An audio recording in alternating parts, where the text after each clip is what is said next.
Ladies and gentlemen, it is Monday night, and welcome to Game of Thrones, doing season 5, episode number 4. And with me, as always, House Targaryen Ken. JV, what's up, buddy? Oh, just another life in the world of Gotham, avoiding Batsy and little edgelords. Speaking of little edgelords, what's up there, Shadow? Not much. Happy to be here. Yeah, good to see you, man. Glad you can make it. But even with the school stuff, but make sure you stay on top of that, or I'll kick your ass personally. I know where you live.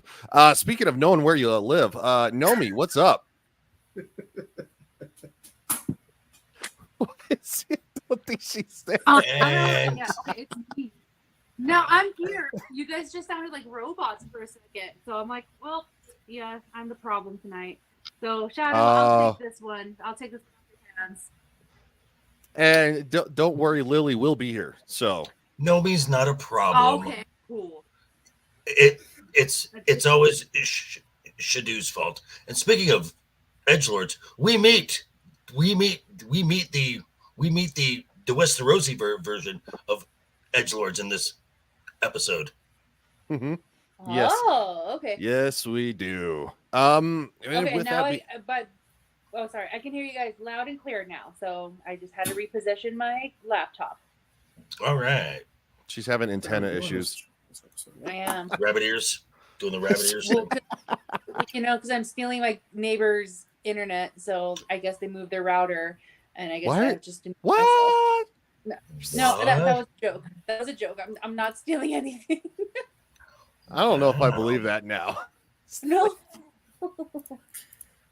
Yes. So speaking of Westerosi edgelords, the normal site that we used to watch this was not working, but I did manage to find another one last minute. So without any further delay, we're gonna hop into this. Also, I'm not gonna be on camera because if I don't say anything, it's because I'm eating. I haven't eaten yet, so bear with me. But here we go. Gotcha.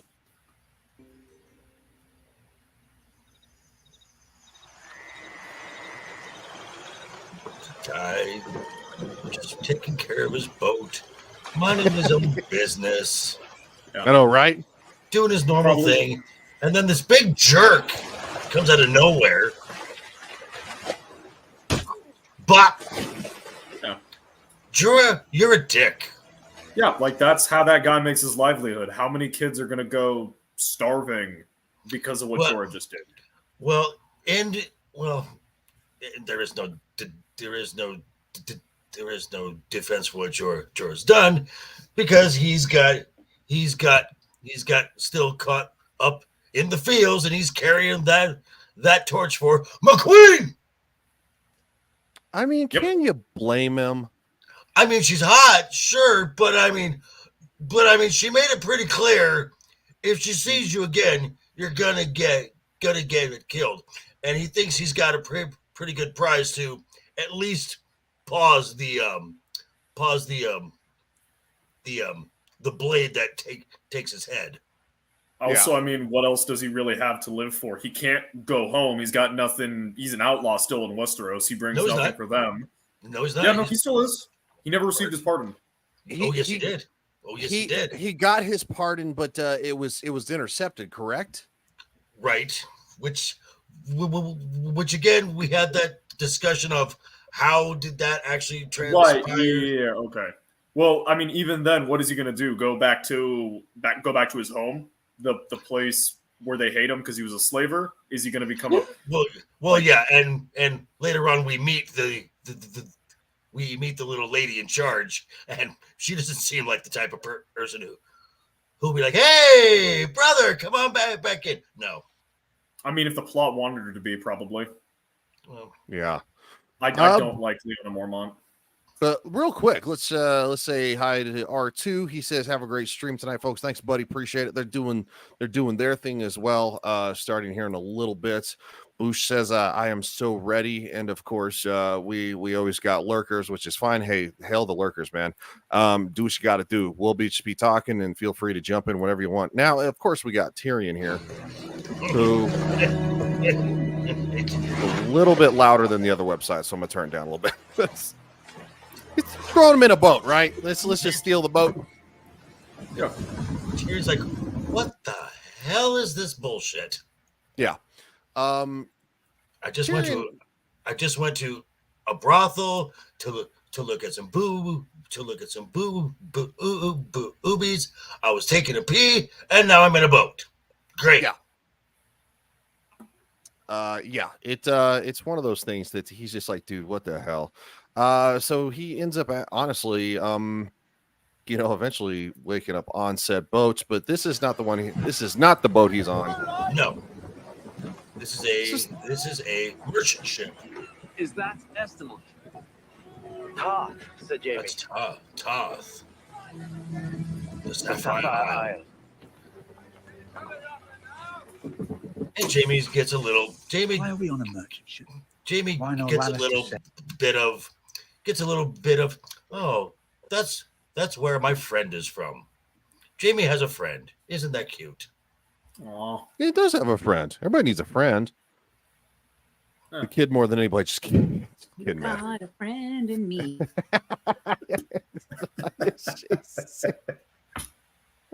And apparently, maybe Nomi's is not on screen because she's eating chips again. Ooh, come on. Do you want to see me eat chips? Do you want to hear me eat chips? I have a feeling that the chat wouldn't say no. I mean, but that's not my decision. I will drop my Cash App for a price. Jesus Christ. Wow. All that Wow. baby. I saw that. Wow, there we go. And there it is. Yes. Wow. If you're good at something, don't do it for free. That's my motto. You're stealing that from him. Am I? Dark Yeah, Knight. that's his. Okay. Well, I I said mean, that. that's a general model as well. Like, True. Yeah. So But yeah, no, So- if I can provide a service, and if you want to see it, if you want to hear it, I expect a financial compensation. JV, what are you So- gonna say? I was gonna say after all what was said and done, in true Monday and Friday night action. Shut up, Shadow. Yes. Ooh. All right, let's get back to the conversation here. Braun. This ship's sailing to Old Town. We'll get off earlier, not far from Sunspear. Row ourselves to the dawn is short in the night. And Braun is like, You oh ever been really? to Dorne? You think it's No. that I easy, have. huh? You been to Dorne. Dorne? Oh yeah. Oh yeah. And he talks about specifically Dornish women. Well, the Dornish people in general. They like to do two things. Both start with the letter F. And Fight and fuck and I'll fucking get- fight. yeah. Speaking of somebody who knows about women, Nomi, what would you probably say the overall sense of the women of Dorne from this episode did you get? I'm gonna be honest. I didn't see this episode, so I can't really give my 2 cents. But can you guys give me spark note edition? Think of Ilaria Martell. Alaria Sand. Ilaria Sand, sorry. Yeah, Ilaria yeah, Sand, yeah. Ilaria Sand, where she's dialed to 11, they're dialed to about 9. Ooh. Yeah. Yeah, you're gonna Lazy. All they want to do is fight and fuck and fight. You should be happy to go back there. Good. There's nothing like a good fight to get you in the mood for fucking. And there's Okay. nothing like a fuck mad Dornish girl to clear your head for the next fight. Angry That's sex. how Okay. the two work together. We're gonna be doing a lot of fight. Which I advocate. Just saying. Okay. Shadow, shut your ears when you get older, you'll understand. Yeah, you'll know Shadow. to when they drop. And then he's gonna start pissing his girlfriend off on purpose. But you keep it up, we'll just break up with you. Or boyfriend. To one of the two. Doesn't matter. Nope. Breakup it's like pretty good too, just for the record. Mhm. Or we broke up 4 months ago. Makeup Yeah, that's- or makeup sex. Mm-hmm. Yeah, that's Just pretty saying. good also. I can agree. Yeah. It's just a thing. You'll know Shadow. You'll soon find out. Yeah. But I don't imagine we'll get to stick around for the Not this rest. year, but Not after we've kidnapped their princess. We're not kidnapping their princess. We're rescuing my niece, bringing her back to her family. Had a cool What a frog. cool frog. frog. Cool frogs. Well, Give them a good vibe. okay, Thank you, so sir. wait. So it was great because Jamie says, "We're going to rescue my niece," and Braun is like, "Really? You're gonna keep that up? Your niece, huh?" And Jamie's like, "Don't start," Yeah. because he's like, "Come on, it's me. You don't have to put up the pretense. It's we all know." Yeah. It's like, come on, bro. Let's get real here. Let's get real. I've been doing this sort of thing a long time. I'm good at it. That's why you're here. I know. Why are you here? Why not send 40 of me? Or an army? Like most folks, you've actually got one. Because I don't want to start a war. That still doesn't explain what you're doing here. Mm-hmm. Oh. It has to be me. If I'm putting something like this together, a one-handed man who happens to be one of the most recognizable faces in Westeros is not... It has to be me.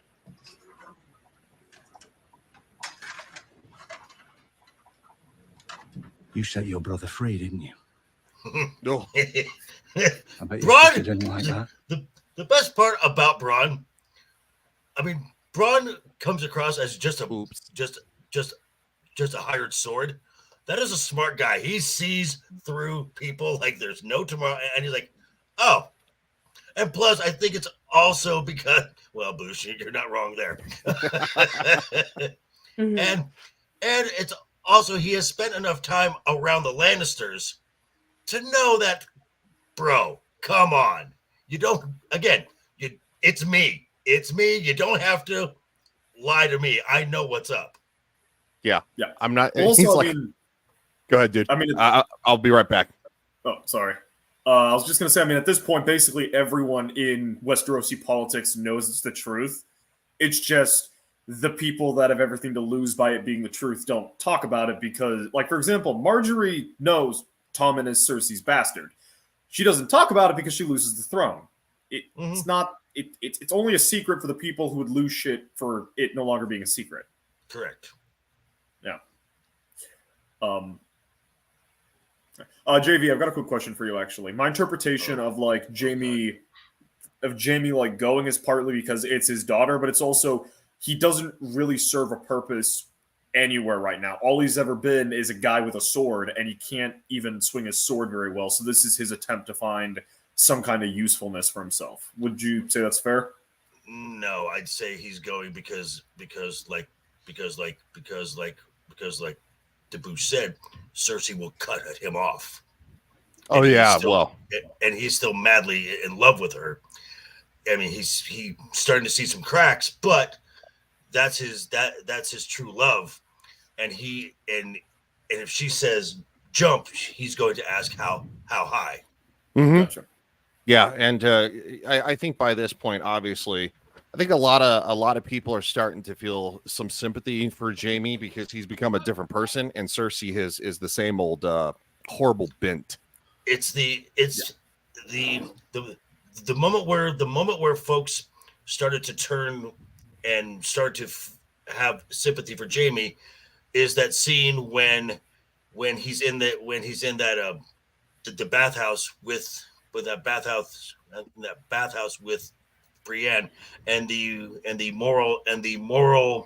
moral conundrum he had: serve his father, who that's his family, or serve his king. Both have horrible ends for him. Mm-hmm.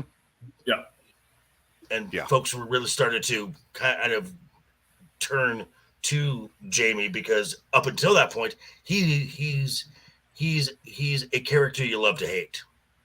Yeah. And with that scene, we get context. It'd be like if you had the show started after Ned was executed and Robb was coming down and like destroying the southern kingdoms, and it's all from the Lannister perspective of like, oh, he's this evil king, he comes in and he kills people and stuff, and then you get the context. They killed my dad because he knew the queen fucked her brother, and he was trying to get the rightful king in charge, and you get that context, and now Robb's less of a bad guy in your eyes because you get the context. Same with Jamie. Pretty much every evil thing he's done can either be it wasn't evil when you have the full context, or Cersei gaslights him. Well, evil is still evil. He's still evil, Yeah. but yeah, I mean, but everyone in this show has a shade of evil to them. that's a good point. That is a good point. There's no such thing as innocence You in a ever world seen like the this. wee It's merely shades of guilt. Give him my Yeah. regards. And then Bronn is like, well, because okay, so he murdered my father. If I ever see him, I'll split him in two. And Bronn's like, yeah, sure you will. Mm-hmm. And Bronn's like, uh-huh. Because yeah, it's pretty much it's yeah, okay, dude. Whose Okay. dog is that? Not mine. Hang on. Oh, it's a cute It doggy. Eat the puppy. There's a puppy. I like puppies. The Iron Bank has called in 1/10 of the Crown's debt. Given the expense of rebuilding the royal How much fleet, can the Crown afford? with winter coming, half what they ask? Less? You're the master of coin. How do we pay them? House Tyrell could front the gold and the Crown would pay us back in time, or I'd have words with my daughter. No. Oh, doggy. Oh, it's puppy. Puppy. Buddy Rocky. Oh, puppy. Oh, he's so cute. That is a cute Get it. dog. What's up, Rocky? The Black Dragon says, "Hey, everybody." Yes. That's such a He's cute Such a dog. good puppy.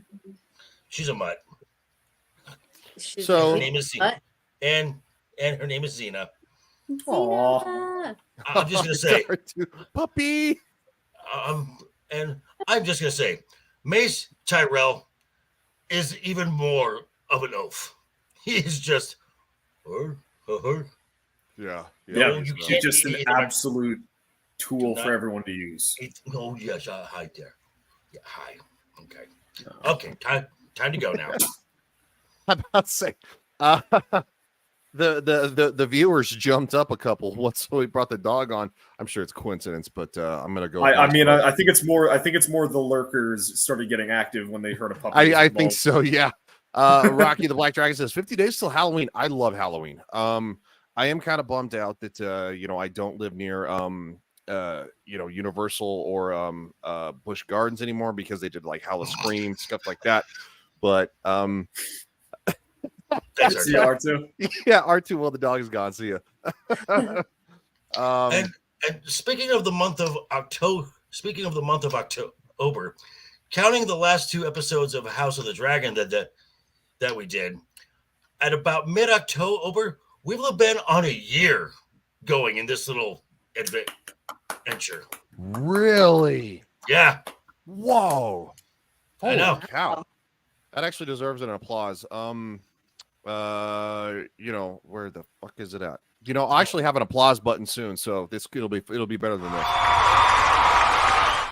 There we go. Yay. Sure.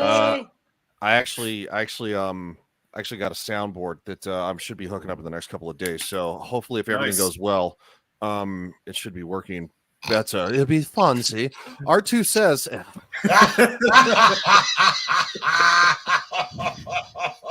R2. I mean, R2 isn't wrong. Oh god, that's hilarious. He's not wrong, but hold on, we never got a chance to go there. But let's stand by. We R2 never isn't got the a Busch chance to Gardens go. that strip club in Florida with the fancy buffet that Tom and you went to, Ryan? No, but there is a strip club near Disney World that is Disney themed. And What? Yeah, he's it not has I mean, a- that makes sense. it has like prime rib and stuff, and it's got like Yep. yeah. Well, We looked at the menu. We looked at the website one time. The four of us, JT included. Yeah, it's a real thing. do tell, because there's a what was it? There's a couple strip clubs out here. Sapphires has like a 5-star Mexican restaurant attached to it. Mexico boobs. And then there is Treasures that is also a 4-star steakhouse.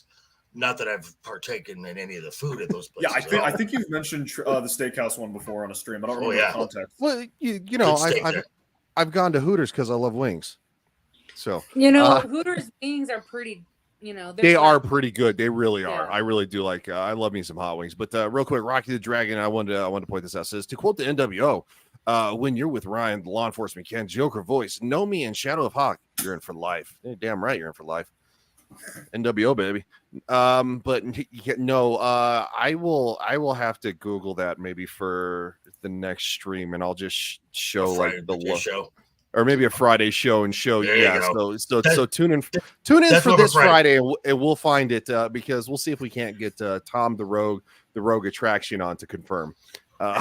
It's a real send him to do some in-field reporting. There you go. Shadow, give the kid an applause for that. That's the one you get. The only one he's ever gotten from you. All right, back to the world of Westeros and its imbecile. Yeah. You've already given us too much. No, we must arrange better terms with the Iron Bank. Absolutely. In person. Me. We must send an envoy to the Iron Bank, someone of importance, to show these bankers our respect. As the King's Master of Coin, I can think of no one more qualified. I would be honored, Your Grace. The King's expressed concern about his father-in-law's safety on this voyage. He's ordered Cimmerian to personally lead your escort. Does it sound as friendly? Hey, to Mace Tyrell, it's friendly. To anyone else, that's a poison pill. Well, Sir Marin is not a friendly person, and plus, Sir Marin knows about certain establishments in Bravos, and he's more than willing to go. Well, also the fact that Marin... Just real quick, R2 says that place is how Tom got his, quote, spider bite. Oh, that's right. Wow. Is this something I missed from Friday? I haven't watched Friday's show yet. Well, he's got like a spider bite on his shoulder. He couldn't have Zort on there. Zort was on the other shoulder. Okay. Yeah. So that's all I got is quote spider bite. Oh no, it was the races were awesome, but I missed hanging out with you crazy fuckers. Especially if you're talking about Tom's weird spider bites. Our very own King's Guard. Please express Safe travels. Yeah, that's fine. Just go. I know, right? See, that's not his King's Guard. That's a knife to his throat. Now he's effectively a hostage. Because Marjorie and Olenna can't protect him, and it's Cersei's guy right next to him the entire time. Which anyone with half a brain would pick up on.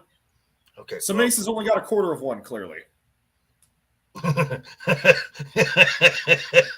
Exactly. Shut up. And then Qyburn says, small council grows even smaller. And Cersei says, not small enough. Wasn't it Pycelle? Small council grows smaller and smaller. Oh, yes, you're right. Okay, you're right. What do you mean? If it gets any smaller, I won't be. Oh, shit. Yeah. That's something else I love about this scene is Mace Tyrell mentions the reason why they're short on funds is because they're rebuilding the fleet. In the books, it specifically mentions that the biggest part of the fleet that Cersei's focusing on is a flagship that is like twice the size of Robert's hammer, named Sweet Cersei, and a ship the same size as Robert's called Tywin. She's basically spending all of the crown's money trying to make herself look badass, all the while just like letting the small council deteriorate. And at the end of the book, spoilers, the random bastard she gives command to the fleet sails off with the fleet. Lovely. Yeah. Jesus. Well, she is a... Bush says real quick, Brand would be more qualified, and he's worked out of his mind hugging a tree. Yeah. Well, if we all know how the show ends. So speaking of who being the most qualified, not. What's up, Larry? Larry Knight, of course, you know him from Friday Night's Royal Rumble. Tyrion always says, "Shut up, drink up, legs up." Yeah. Well, Well, shut up. Shadu shuts up. JV drinks up, and Wait, I'm not going to make this last Don't- joke. There's don't not a mind joke. if I do. Tell the joke. I want to Ryan gets his legs up. Tell the joke. Well, you're the only girl here, so you're the only one that can do that. Tell Says your PFP, Ryan. joke. And Nomi's a girl, so she's the only one who can put her legs up. No, It's not in that direction. I didn't mean it badly. No, I'm just, I mean, I didn't get it. Like, I could put it up on the desk. I mean, there you go. Yeah. Well, it's But nice I was don't gonna say- it. Well, because, like, It wasn't you meant can- in that direction, just for the record. if you had said it, I wouldn't have thought it in that direction, but I can thank you for thinking that. But you can always say now that I know, like, I'm known as the ASMR queen, you can just say, and Nomi snapped them. Yeah, you kind of become the unofficial ASMR queen of our YouTube airspace. Oh, wait, JV, he doesn't know. And what happened? I got paid $25 on Friday to eat granola and yogurt. Ah! Was that on Sam's stream? I had to check out halfway through. That was on the music. Oh, look at Hey! Hey guys, what's up? Hey, Lily, what's Not going much. on? We're just learning about how Nomi got paid for ASMR. It's okay. I don't need to hear that again. And right Wait, now, was Lily again? is a nipple and not a face. Stop. Yeah, What? It's your avatar. It's just the nipple. yeah, no, that's what it's called on StreamYard. You don't have a little avatar thing. It's It should have my picture on there. I can see it on my end. We don't see it. freaking StreamYards must be being a piece of shit again. Oh wow, she. So real quick, Boosh says, Shadow, are you trying to make your voice sound deeper? A little bit. Honestly, a little bit, because I've rewatched. It's less I'm faking a deep voice and more I'm trying to like speak more clearly and enunciate better, because I've rewatched some of the streams and I'll get kind of incoherent, and I guess that's just making my voice deeper unintentionally. I mean, okay, that's fair enough. I mean, that's fair enough right there. It reminded me just that let it happen naturally. It's called puberty. Jesus. And Lawrence Knight said, of course, and because there she is, and she's got an avatar. There you are. And Lawrence Knight says 300 million mirrors. 300 million is a lot. So now, can we move him out of next to me then? All right, hold on. I'll make you happy. There we go. There we go. Got to keep the clown happy. Damn Skippy. R2 says, got to prep for after the weekend stream. Have a good night. See ya, buddy. And he also says, don't worry, Shadu, your balls will actually drop one of these days. True. And just speaking of after the weekend, I will be on their Saturday show with him, JT, and Beard of Liberty. We will be talking about if we were to do a casting for a live action Thundercats film, who would we pick? That's awesome. That sounds great. I know. So yeah, definitely subscribe to After the Weekend. It's a lot of fun. Bruce says he just did it again. Oh, like the scene from the MCU. Yeah, So I'm gonna find that clip for Friday night, right? And I'm going to play it when you talk. I'll find it first. Which Ryan? Hey, you go ahead. Which Ryan? I have a clip for you as well from Sunday over with. Yeah, he does, and I'm not happy about it. Okay, yeah, send it to me. R2 says JB 100%. Lawrence says Shadow O. Joke throw? I don't know. It's Thundercats. Oh, it's been a long time since. Yeah, Lion-O. Like Lion-O, Panthro, yeah, it's been a long time since. Tigro. I grew up watching it. It's been a long time. Tigra, yeah, the brother, or at least the Wily Cat. Yeah, let's get back on topic. Yeah, I know we go on a tangent. Sorry, ladies.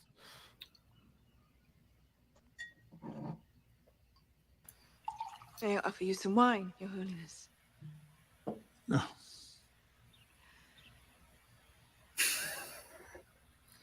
You'll have to guard our feelings. Ryan's She's the like, bad damn. guy. Say that our minds are temples to the seven, and should Mum, be right? kept pure. Yeah, But it's all right. the truth is, But actually, I don't like the I don't like the taste of it, so that's why I don't know Some what you're innocent. missing, sir.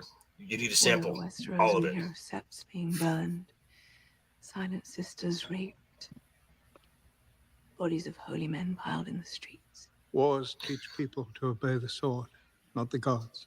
Perhaps the gods need a sword of their own.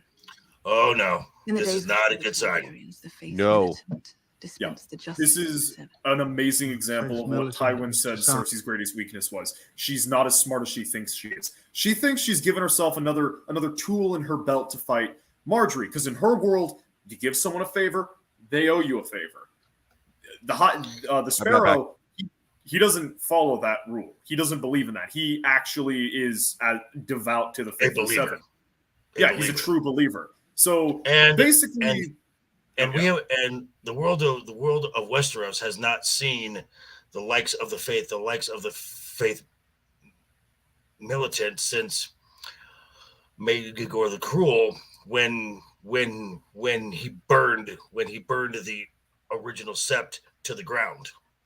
yeah, and proceeded to slaughter the faith militant, and then I can't remember what the Order of Knights was off the top of my head, because it was effectively like the Kingsguard, where like you swear off lands and wives and stuff like that, but it was for the faith, kind of like the Knights Templar or the Knights Hospitaller in your medieval history. But yeah, no, I absolutely love this like little comeuppance Cersei is making, because it absolutely displays her greatest character flaw, and that is her abject arrogance, thinking that, oh, I'm a Lannister, I'm rich, I'm better than everyone, I can outthink everyone. And in actuality, the High Sparrow he just wants Westeros to be like, religious again. You're giving me an army? Holy shit, lady, I'll take that. Okay, the High Sparrow wants to establish a theocracy. That's what he wants. He basically wants to establish what the Roman Catholic Church had for centuries. Yeah, effectively. I can't remember. Does he ever do like anything? I'm trying to think if he does like anything explicitly like outright political, or if Cersei just jumps into it before he even gets the chance to start that stuff. We just let it play out. Yeah. Well, I mean, after this, that definitely happens, but like I can't remember anything before this that would lead to that. Well, he does say, "Whoa, this is a surprising turn, one that I never expected, but I greatly wanted." 2 centuries ago. Yeah. I personally took that scene as like legitimate because he is very devout, but I could also see that as like a little finger type thing. But no, I absolutely just love this for a variety of things, and I'm just going to stop talking because I know JV wants me to shut up. No, you're okay. Hey, I'm eating food, so you do you. Real quick. He does twice a day. Bush says she has some weird fetishes. Yeah, well, he's gonna inflict one on her, and she's not gonna see that one coming. Literally. Souls of the common people. An army in service to the gods themselves, and to you, of course, as the chosen representative of the seven. An honor I never expected, or indeed ever wished for. Which is why you were chosen. You and I both know how the world works. Too often the wicked are the wealthiest, beyond the reach of justice. The king himself cannot always punish those who deserve Calling mercy. kettle black. All Yeah, a little sinners bit. are equal before the gods. We have a sinner in our What would you midst. say if I told you of a great sinner in our very midst? Gee, who Shielded could by that gold be? and privilege. Who could that There's a be? long list. There's a very long list. Literally everyone there. Jeez. But who specifically is Cersei targeting? Yeah, the target she wants is Loras, but the great sinner of the mist is everyone with a last name in that building. Pretty much. Yeah. She doesn't realize that she's literally just painted a target on her back as well. Yep. Because she's like, oh, well, I gave you the power so I can take it away. No, chick. Yeah, You exactly. gave it to a bunch of weirdos. You gave it to a bunch of religious zealots. Yeah, like she's expecting she legitimate. She gave it to a bunch of edgelords Pretty much. I Well, mean, when your country is burned down due to the actions of the nobles, and the only thing you've got left is religion, and now you have the authority to act upon violence in the name of that religion. You're not helping People your who case. have done worse in You're human not history helping. in the name of religion. You're not helping your case, Shadow. I'm not disagreeing with you. I'm actually reinforcing your point. Well, let me actually help the kid out. This is actually a great point about our modern society and the weirdos that they've armed in the name of social justice and its new untold religion that it is. It's the same thing. You've armed these zealots, and now you don't know how to control them. And it's one reason that things are falling apart for the weirdos now. I mean, I was specifically thinking historically the Spanish because Inquisition they're and what because they're cults now. Yes. Yeah. No. This is a cult. Exactly. It's a cult to Okay. pride. So time out. Shadow, shut up. Lily, Sorry. expand on that. No, I was just gonna say that it's no longer just people worshiping religiously, it's a cult now. Just like Ryan was saying. Yeah. Now we don't have people that are acting on social justice. It's become a cult. Yeah. And I mean, in a fair way. Thoughts? Nobody's not there. Nomi's getting more food. So next scene, we see what the faith militant does in the name of the gods, in the name of religion. They are essentially being tyrannical, which again shows that tyranny comes in many forms. Yeah, much like the Catholic Church centuries ago. They ruled through fear. Yeah, actually, funny story. The Catholic Church could have possibly. The Catholic Church could have possibly conquered like all of Europe through just basically going, "Hey, you see that land? We want to put a church there, and we need guards for it," and then basically just conquer a kingdom from the inside. Until the French had enough of that shit, kidnapped the Pope and made a new Pope, and then got rid of the power of the papacy. And then it basically became a decentralized organization, vaguely with a level of authority, and it was never able to recover from that as merchant classes formed in Europe. You're right. That story was hilarious. It wasn't meant to elicit Laughing out of my humor. hair. You said funny story. I want humor. So shut up. Well, real quick, we're going to listen to some of the audio because we cannot show the video. Boobies. Also bloodshed. Tyler's favorite. Enough. Nadia. What's up, Nadia? Hello. Oh, howdy, Nadia.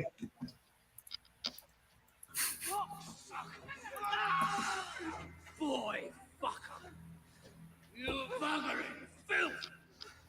There's a special place in the seventh hell for your kind. Please. Gee.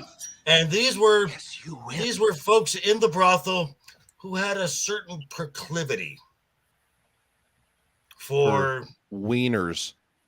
And not just wieners. No. Yeah. Ew. So basically, a party in the Hollywood Hills on any given Tuesday night. Yeah. I legitimately thought it was just two gay dudes. I didn't realize it was that. It's that much. Yeah. Okay. Never mind that specific instance of violence. Yeah. No, the faith militant fully justified in what they do. Okay. I thought it was just two homosexuals. No. Fuck. Okay. This is Game of Thrones, buddy. Yeah, they take it to the next level. Yeah, no, I'm not surprised they took it to the next level. I just never realized that. So this is how nuts they are. Yeah. Yeah. I mean, some folks might get a tattoo. You know, some folks might get a brand. Oh no, we're gonna carve. We're gonna carve into the forehead. Which I thought that was specifically one of the people they were like forcing into the militant. No, like as in you were a sinner. Like from Inglourious Bastards, how the leader would like carve the swastika on like the Nazi foreheads. That's what I thought it was. This is just okay. They're just batshit insane. very, Devout very, followers very, of the very faith. devout. Yeah. Yeah, And of they're just course, bad okay. and of course, when you carve it into the head area, the head's very vascular. It's gonna bleed a lot. Yeah, it bothers me that it doesn't actually bleed as much as it should. So Lily, how much blood should we be seeing from that?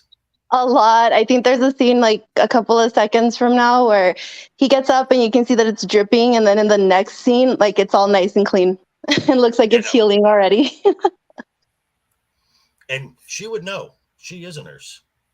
Yes, she would know, because that scene where everything is fine now is where this is the person they're actually targeting.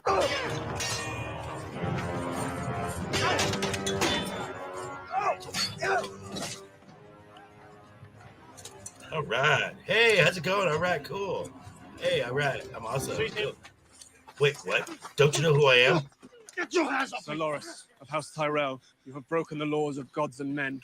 And this does not sit well with Marjorie.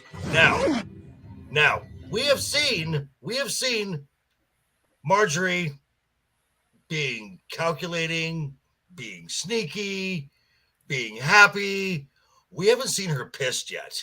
She is pissed. 100%. And she finds out, because she thinks she has Tommen by the balls, someone else has a grip on those balls as well. Mm-hmm.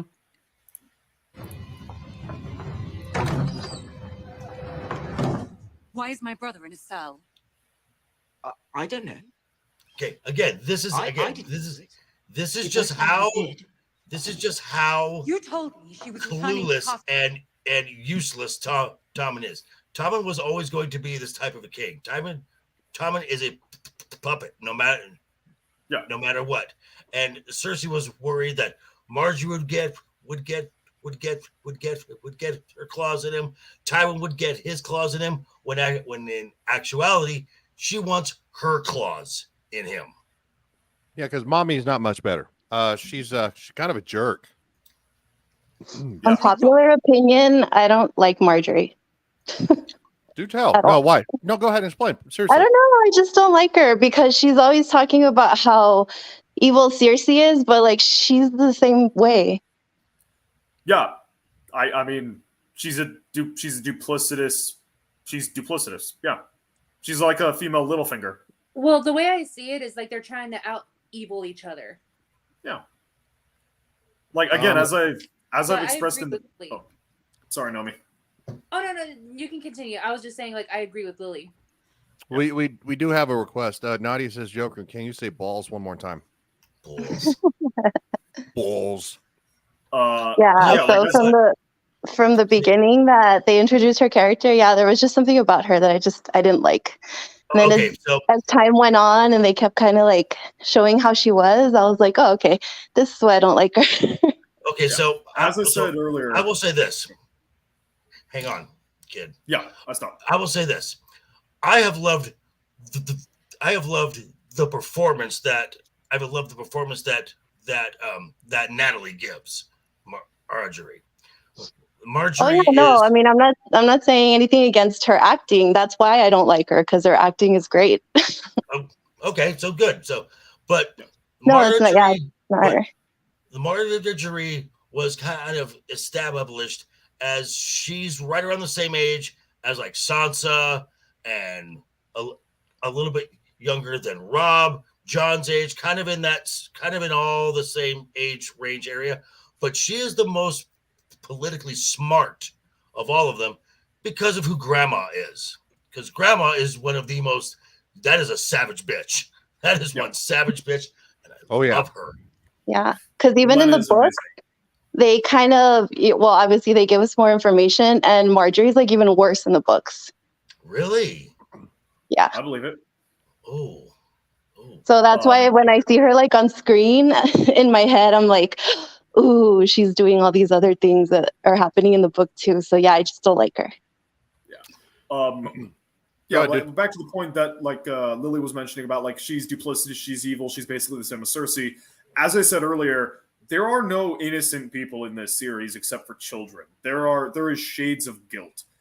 Marjorie may be as guilty as Cersei, she may not be. It comes down to what you're willing to allow for the character's motivations. Some people may hate Jon because he betrayed the wildlings, because they believe that freedom is more important than the realm of kings. Some people may love Jon because he stood by his Night's Watch oaths. Some people may love Robb that he married, I want to say Jane, but that's the book character he marries. The woman he marries. Out of love. He married. Yeah, he marries out of love. Other people may hate that he abandons his honor and his duty for Smash effectively. Like that's it comes down to your own personal interpretations of which characters you like and which you hate. And then to add a little bit more to like Marjorie versus Cersei, I like Cersei more because she doesn't hide who she is. You know she's a bitch. But Marjorie tries to come off like she's the sweetest. Well, Marjorie also doesn't bang her brother. Yeah. And no, but I'm not attacking her character like that. I'm saying wait, let me finish. I'm saying that who would you rather kind of go up against, the person that's showing you who they are or someone who's smiling in your face? Well, that might depend on the smile. So that's why but you're a man. You're a man, JB. You're not seeing it like the way that I'm seeing it. Right, Nomi? Yes, no. Like, why would you want to keep that kind of company? At least you want to know how your friends are. And they show you who you are versus Marjorie, who's always trying to come off like all cute and everyone likes her, when in reality, she's probably even worse than Cersei. So basically, what you're saying, what you two are saying is you've had a friend like Marjorie before. Duh, every girl has. Yes. Okay. That's why like like I can see Nomi being who she is with everyone, and I try to be the same way too. Like, we're not gonna go to someone else and be like, oh my gosh, I'm like the sweet little innocent, like whatever. No, like what you see is what you get. And I always say that about myself. Yeah. Speaking of what the girls are talking about, literally right here, she's like, "Don't you have any affection for me?"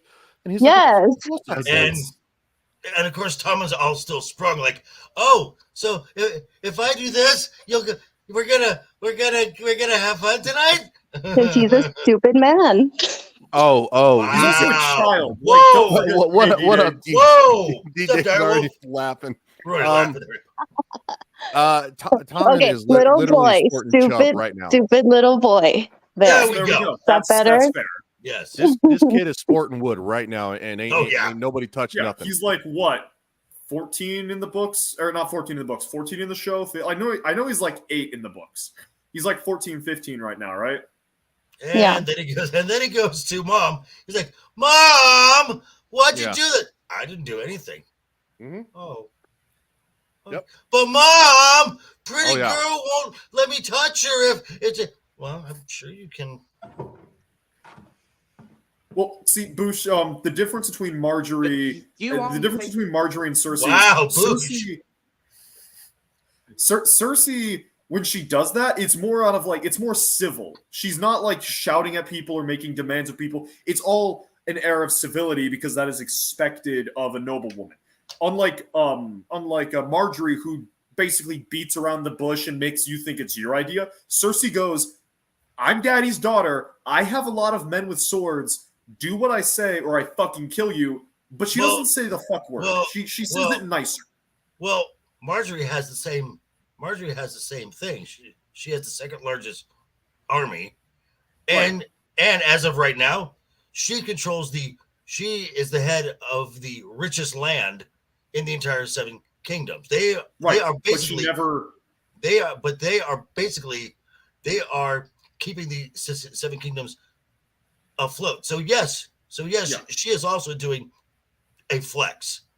Right, but Olenna does that. Marjorie doesn't, and it may just be she's never in a situation where she needs to, but she's always like being nice and directing people. Because she's fake, and no one ever. She doesn't need to do that because she's fake. Bush does make a good point. Bush does make a The bending it point or the abusive point with Cersei? Show me one. Yeah, show me one scene where Marjorie is anywhere near as abusive as Cersei. Yeah, well, I didn't say abusive. I said personality. I'm talking about their personality. And I think that's what Boosh is trying to say as well. Like, Cersei is very abrasive and aggressive with people, whereas Marjorie's all sunshine and rainbows. Cersei will call you a bitch to your face. Marjorie will allude to you being a bitch. Is the big difference between the two. I think that's actually a great interpretation right there. And I think we can both agree, based on the characters and the performances, both are effective. Yep. Yes, as we'll see right here. Can't allow fanatics to arrest the Queen's brother, no matter his perversions. Then, can I tell Marjorie you have Solaris released? I told you I'm not holding Solaris. Semantics. I'm sure if you speak to the High Sparrow, he'll release the poor boy. Okay, now that is some cold shit right there. That is some cold shit right there. She basically just said, "Well, you're the king." Yeah. She basically called her son a bitch to his face. Yeah. And then this scene that we're about to get, if it's the one I'm thinking of, I absolutely adore this scene as well. Now, and the reason why this doesn't go full escalation, because Tommen is within his right to remove them. He's the king. He could have his king's guard cut right through them. But unless he's praying. But what will that? But that will get folks in the street saying that Tommen, not only is he a bastard, as they're saying in the crowd now, but the second coming of Megigor. Yeah. And also, Tommen is a very soft individual. He doesn't want there to be violence in the first place. Which is fine. I mean, you can be a king who does not want to resort to force, but you have the authority. But you have a monopoly on force. Not anymore. Now that Cersei's given the church military power. Before that story I mentioned about the French when they got rid of the Pope, back in that era, the papacy had their own armies. And to an extent, they still had them, but they were more protection for their cities rather than an actual military force. A lot of people forget the Catholic Church was was a political institution with actual military might, economical might, and that's what the Faith of the Seven was until Maegor ripped it out root and stem.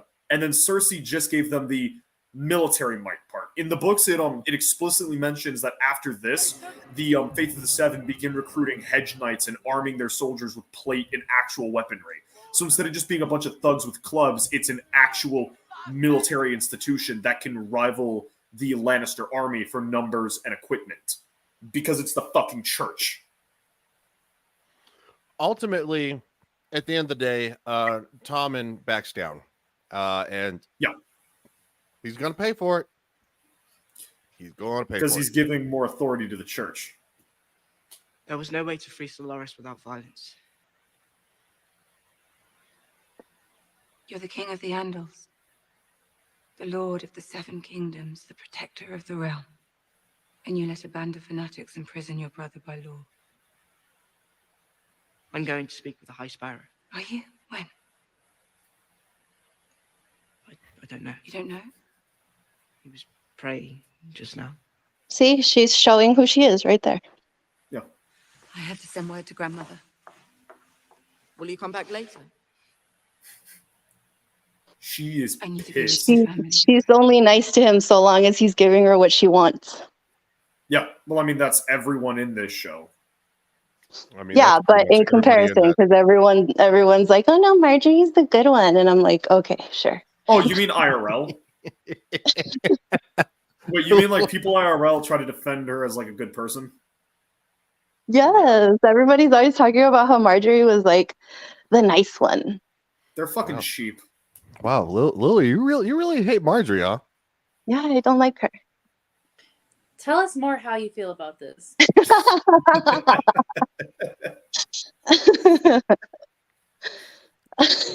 I'm catching don't cross Lily vibes. Oh yes, no, don't cross. Just be on her nice side. She'll be very nice. Here to we you. go. Another scene with the true king. I don't mean Stannis. I mean John. Yay, John. John would have been the best king. Okay, I'm calm now. Just kidding. Yay! Are you? She sees Kit Harington. I'm good now. We didn't. All right. So I'm guessing shirtless Kit Harington will substitute for shirtless Oberyn, seeing as, or shirtless Pedro, seeing as he's gone. Yeah. Oh, yeah. Yeah, I'm sure it will. Okay. It wasn't Ned Stark's way. I will adjust my Twitter gifs accordingly. I should have given you a son. Not your fault. Whose then? I gave you nothing but weakness. I fucking hate his wife. Mm-hmm. And deformity. So scars mean nothing to the Lord of Light. My lady.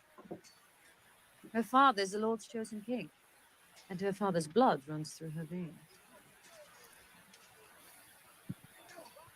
I hate these women. Mm-hmm. Why couldn't she have died in the Siege of Storm's End? The world would have been a lot better if that happened. Except for, I will admit, one of them is really hot. Like, I honestly wow. don't buy into the Melisandre hype personally. Yeah, well, it's because I don't know. Marjorie is fucking attractive. She's hot. Melisandre doesn't. She's not attractive to me personally. I don't know. That's fair. That's fair. I mean, I guess we all have our niche, right? Yeah. I mean, I'm not attracted to Pedro Pascal, but I'm also not a woman. So I think to each their own. I couldn't tell. Yeah. I mean, for all we know, you are a woman behind the Karen PFP. Yeah, as of right now, that is the illusion because I'm enjoying my dinner way too much. Winterfell soon. Gotcha. We must. To beat the snows. Once before, you put your faith in Sir Devos and left me behind. I hope you won't make that mistake again. I won't. Talk about someone who is influenced by women. Oh yeah. Yeah, Boosh, exactly. That's what I was saying earlier. Cersei's direct, Marjorie dances around it. And I will say that the previous conversation with Stannis' wife, that is just a horrible woman. Yeah, no, she's an absolute bitch. I hate her. Oh yeah. She should have died at Storm's End. The world would have been a better place. Yeah, she's a horrible person. Yeah. So Lily, You, my lady, what do you need? so Yeah. Lily, at the start of the show, I mentioned in about a few more weeks, say early November-ish or something, since you, Ryan, and I started this thing with the last 2 episodes of House of the Dragon, it will have been a year that we started this little trek. Oh, wow. It's already been a year. That's what I was saying. Yeah. And look, Shit, when did I hop on? Like season 3? No, I think it was probably about two-ish. Like I think midway through. I think it was midway through 2 or something like that. Yeah, I'm trying to block those dates out of my head. Yeah, I understand. They'll live with you forever. Yeah, thanks. To serve my lord. Yeah. Guess Stannis, she's looking to trade up. Oh yeah. Big time. Yep. Because Really? again, I will say John would be probably a better. Stannis would make a great administrator. John would make a better king. When did you say this? Never. What? Never. I mean, you said it just Never now. said this. Yeah. Because John has never come up. Because John has never talks of John as a king have never come up. In regards to who at those stages of like the 5 kings plus Dany, I would think Stannis. If John is ever in the ring with the whole like Rhaegar blood, which I don't like that theory personally, even though that's the one the show goes with. Like he would objectively be the better king. He's honorable, he's fair, he's able to rally people because they love him. Stannis would be an amazing hand of the king because he gets shit done. Wow, you know what? Well, that's kind of something they allude to in this episode. But yes, I'm doing a little clerical work, but there is a reason for this. Never even heard of these people. They haven't heard of you either.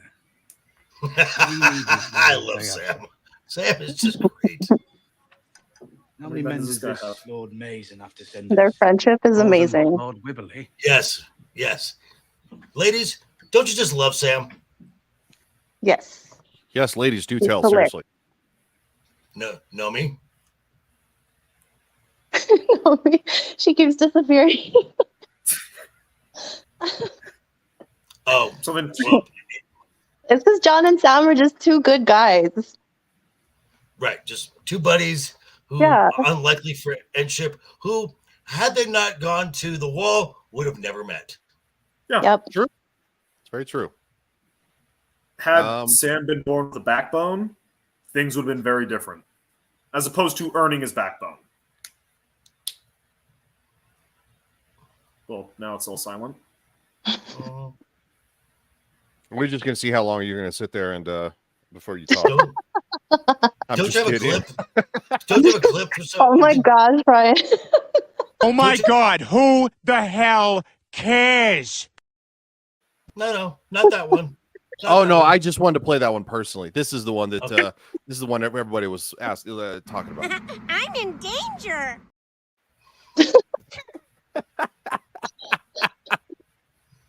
I'm in danger. That one's still my favorite.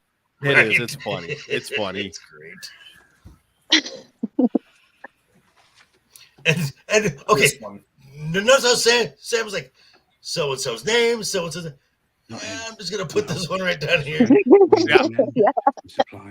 Maybe you won't notice. Reads the name, looks at the sigil. Yeah, he's like, the watches on the wall. No, that's not a flademan. That's an X. This is House Dalton. They dig holes where X marks the spot. We can't get more men without help from the Warden of the North.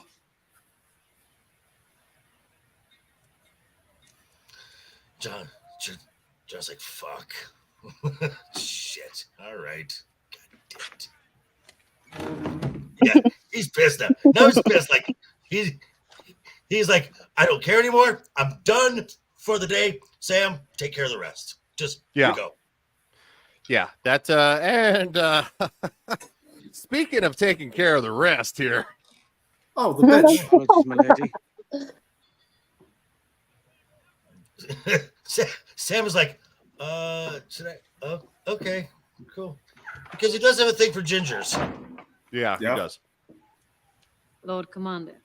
How can I help you? Come with us when we ride south. No. None of us know the castle as well as you do. True. Its hidden tunnels, its weaknesses, its people.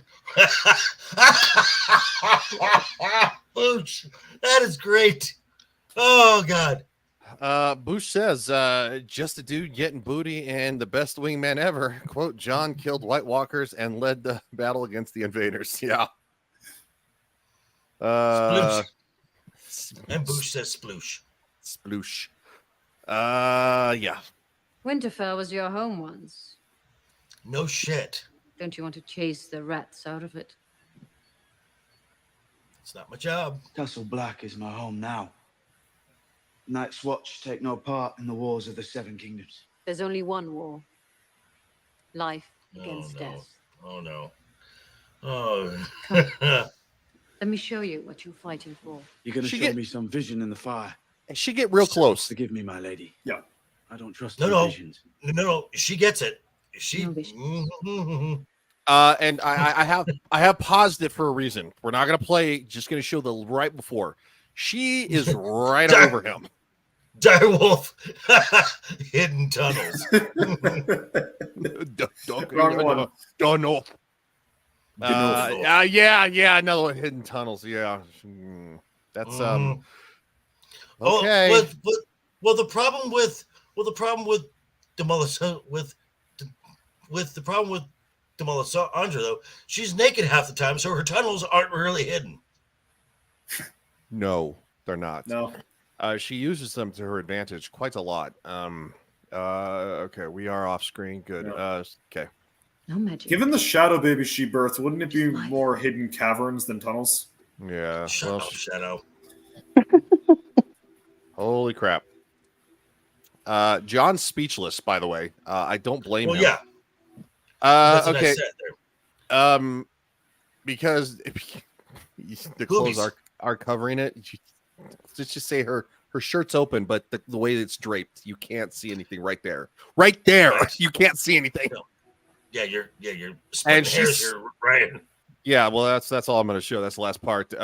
Bush says, "How do you feel about Lily?" His spits. Well, she's a jerk too. She's a jerk. Yeah, Bush is like really upset that I don't like Marjorie. I saw his comments. Yeah. And that is the example. That's the example that I was trying to give you guys. So thank you for proving my point in the chat. So thoughts on the red woman? I don't really have any thoughts on her either way. She's just there for me. Yeah, she's there, all right. She's she's doing what she's got to do. Yeah, she's evil. So, but yeah. It's not that she's evil; it's that she doesn't really do anything but cause harm. Okay, well, okay. Again, this is the same as the faith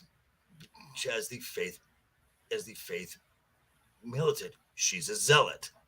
Yeah. Zealotry can be useful in some circumstances. In her circumstance, she just causes pain. No, it can. Causes a lot of pain because she's and you can see John is resisting her. We're past the nudity. He's resisting her right now. With an absolutely amazing comeback. She's like, I get it, you still love that wildling woman, but the dead don't need lovers. And his comeback, I mean, we saw it on screen. I still love her. Really fucking solid comeback. I hate Melisandre. Yeah. And John just got like 100 more points right there. Yeah. Okay. So the fact that you hate Melisandre, but she's guiding Stannis's actions, but you dig Stannis? I can hate a character and like the character that they're associated with. Do you not see the inherent hypocrisy? There is irony there. No, I would say it's I wouldn't say it's hypocrisy. I'd say it's irony because I will say this: Stannis was manipulated with the one thing he wanted, which was a son, which she did not give him. She gave him weird shadow baby. The Putin. Well, because he wanted to kill his brother. Yeah. So murder. He's a murderer. Yeah. Well, for example, I like Daemon. I do not like Rhaenyra. Out of the blacks, I really only like Daemon, or not Daemon. I really only like Aemon. Like with Dany, I like Grey Worm. I don't necessarily. Hell, even Dany, I kind of like. I just don't like some of the shit she does and some of her fans. Aemon is on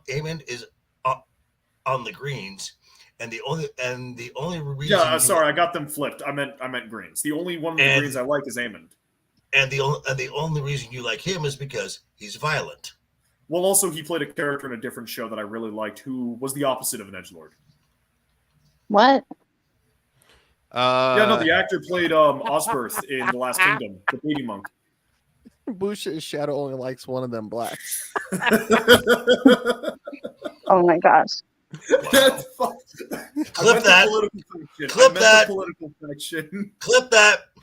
Oh, we'll get Kawhi on it. I'll message her after this. Mm-hmm. You know nothing, Jon Snow. I meant the fictional political faction. Now, okay, Jon Snow's face is like, how the fuck would you know that? Yeah. Wait, what did she say?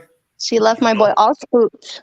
She said, "You know nothing, Jon Snow," in exactly the same cadence as Ygritte did. Mm-hmm. Yep. That's why the look. because this is exactly what Ygritte said to him. You know nothing, Jon Snow. Yeah. So that's why his face is. She literally just ripped the words from a dead woman. I'm surprised he didn't just start killing at that point. He was already pissed about the Bolton thing, and she is. I mean, it wouldn't necessarily be in Jon's character for him. Well, because that's also an advisor to a king. Yeah, he knows better. Gary, what's up? Gary says, "Keep fighting." And I don't know yes, if that's D-Day, in reference. absolutely. Observe this. The actor for Osborne. Aemond in House of the Dragon plays a guy named Osberth in The Last Kingdom. Ah, and he's like he's like a young warrior monk that joins up with a bunch of Vikings. We're not talking about that. I know we're not. So shut up. Should do. Should don't. Okay, and then next. Well, yeah, Next I'm on scene? next. I'm on next. I got the next while they were bickering. Okay, now this scene here, I will give Stannis props for this scene and this scene only, because one thing that this show has done, it can actually humanize objectively terrible people through their children. This is actually a very touching scene between Stannis and his daughter.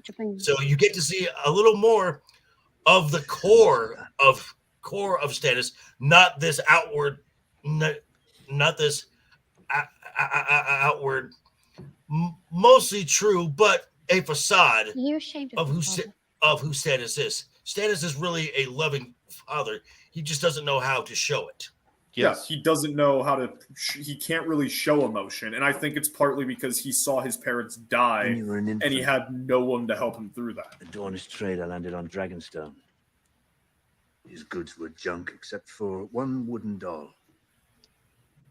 He'd even sewn a dress on it in the colors of our house. No doubt he'd heard of your birth and assumed new fathers were easy targets. Just remember how you smiled when I put that doll in your cradle. How you pressed it to your cheek.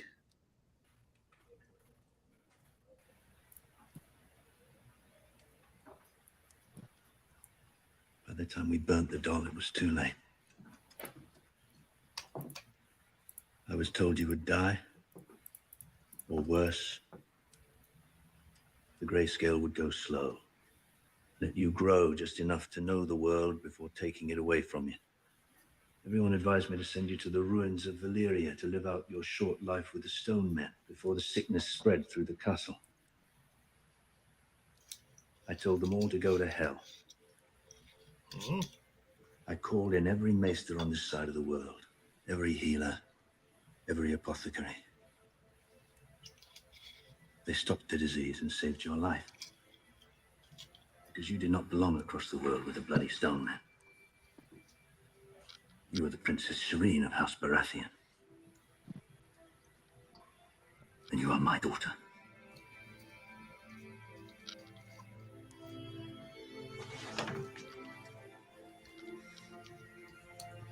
And again, an objectively terrible human being is humanized through his child, because Stannis is a terrible human being. Pretty, like I said earlier, a lot of people, pretty much everyone on the show is a horrible human being in one way, shape, or form. That's such a good scene. I love it. It is amazing, and it is perfect for Stannis' character, because he would never outright go, "No, I love you." He's a man of action. He showcases the actions he took in love. He never once says, "I love you.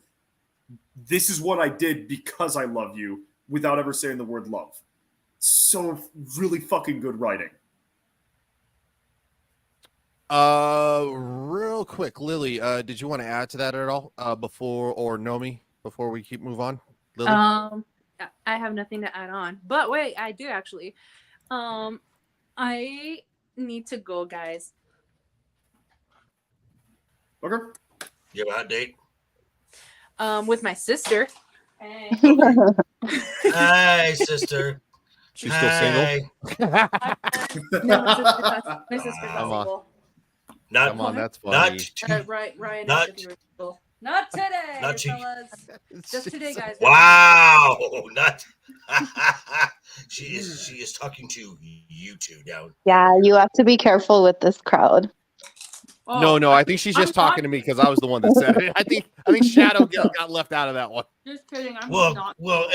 and Nomi's sister, you don't have to worry about Shadow at all. He doesn't like girls. That's okay. Oh my gosh. Oh, by the way, hear this, JD. Oh my gosh, you guys. Can we get back to Game of Thrones, please? We're like an hour and a half in and we're not even like almost done. Sorry, that was my sister. She's eating the chips and salsa. I got Can we get on with it, please? I'm sorry, Lily. I know. All right. We're gonna say bye to Nomi. Bye, and your sister. Nomi. You See guys you, have a Nomi. great night. Enjoy yourselves, and we'll talk to you again soon, huh? Bye, guys. Enjoy the rest of the show. Bye. Bye. I like her sister's all Margard. All right, let's move on. Oh, it's another muted, my good bad. scene. Liana. Now, Well, then I have a question here. So, Sometimes I'd find him so down here Sansa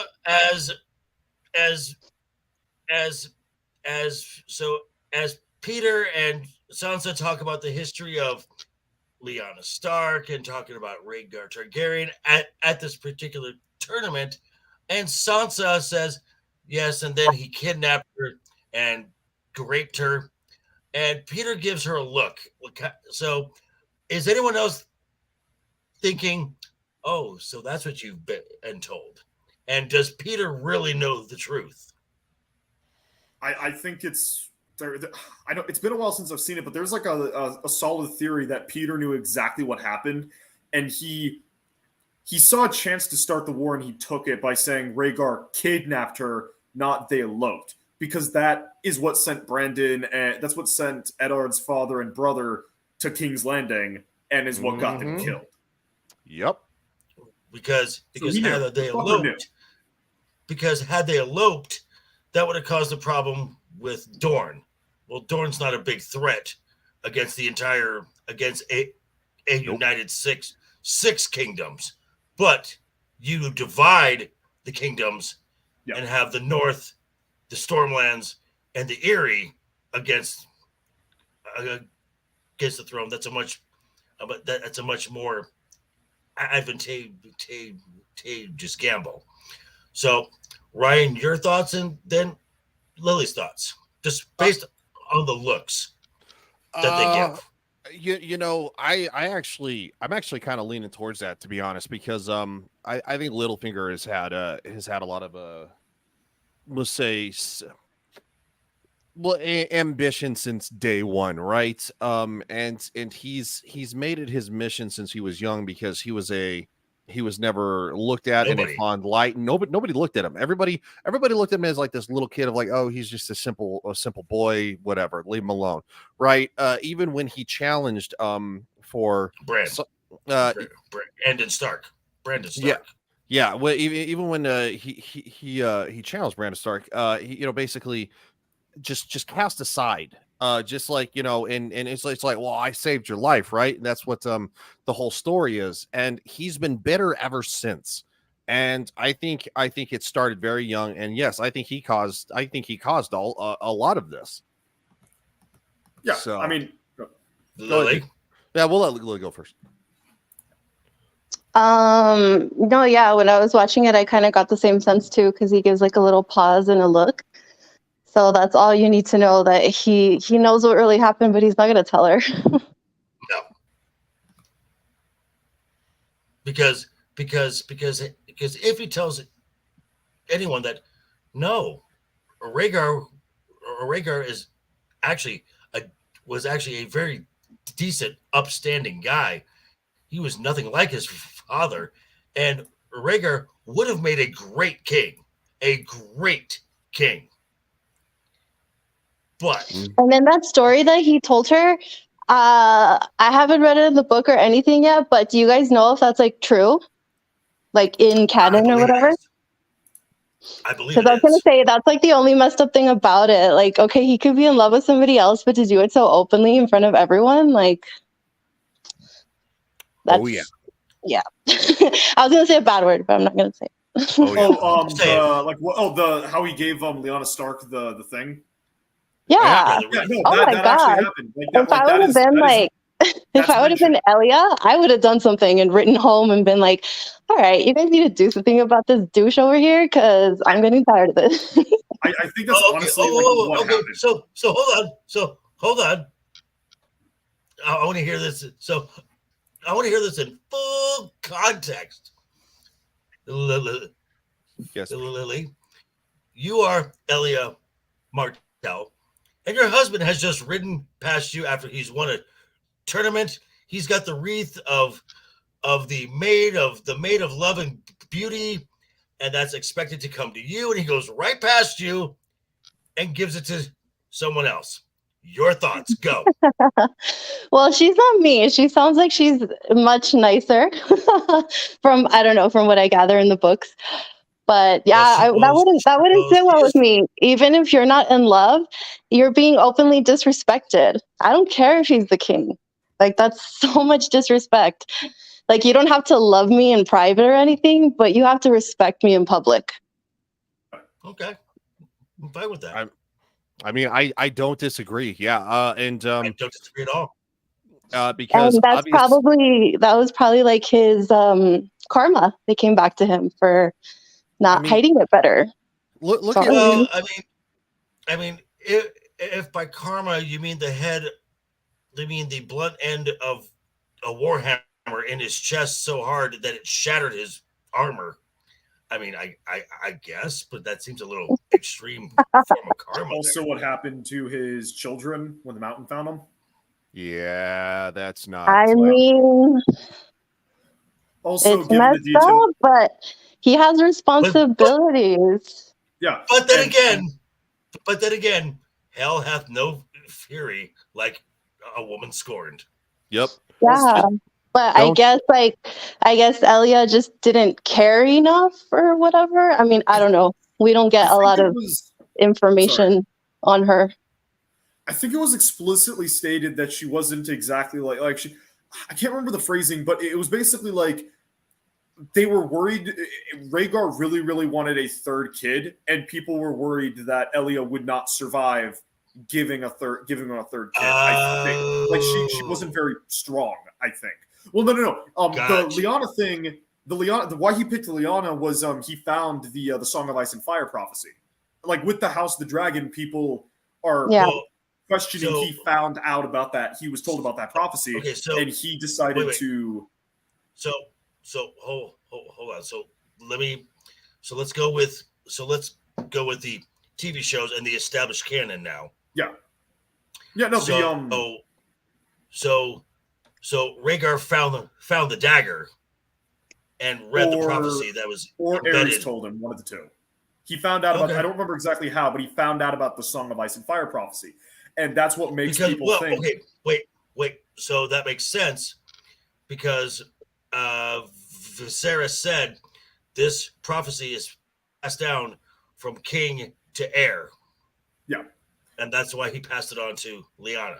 I mean, to Rhaenyra. Right, but the issue with that is, not to get into spoilers for House of the Dragon, I don't think the person who ends up becoming over a year. If you're gonna spoil within the show, that's fine, but not the book. I haven't read it. Future seasons, that's what I'm saying. No.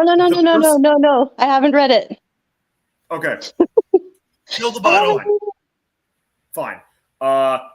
But yeah, no, so I legitimately I think it's like George is trying to argue with like certain details that the war of that Robert's Rebellion started because Rhaegar had seen that prophecy. He figured out the prophecy, and he thought that if he were to wed a Stark, the only available the ice, he would create the person who would save the world because Azor Ahai. Yeah, he thought he was Azor Ahai. Also, which I mean, to be fair, the realm was going to have a revolution at some point.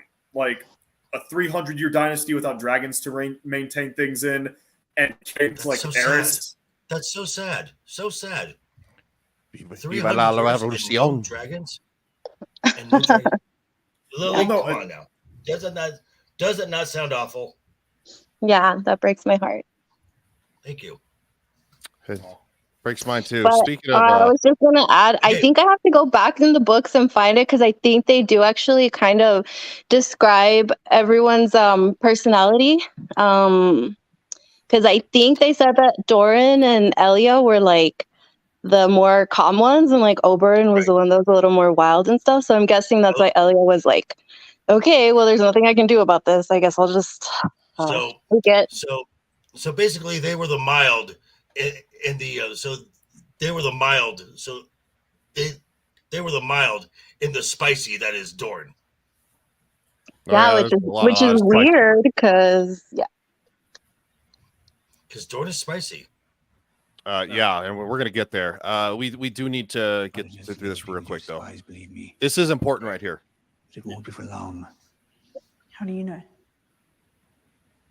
Stannis Baratheon garrisons at Castle Black. He'll march south to King's Landing before the winter snows block his way. But first, he has to take Winterfell. You don't know that. I do. Once he liberates these lands from the Boltons, he'll rally your father's bannermen to his cause.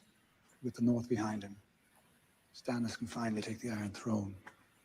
You think he'll defeat the Boltons? He has a larger army. He's the finest military commander in Westeros. A betting man would put his money on Stannis. As it happens, I am a betting man. And if you're right? Stannis takes Winterfell. He rescues you from the most despised family in the North. Grateful for your late father's courageous support of his claim, he names you Wardeness of the North. But I wouldn't. Wardeness of the North. You are the last surviving Stark. He needs you. And what if you're wrong? What if Stannis never attacks Winterfell, or he does and the Boltons defeat him? Then you will take this Bolton boy, Ramsay, and make him yours. Don't know how to do that. Of course you do. He's already fallen for you. His father frightens me. He should. He's a dangerous man. But even the most dangerous men can be outmaneuvered. And you've learned to maneuver from the very best. I'll return before too long. You'll be strong without me.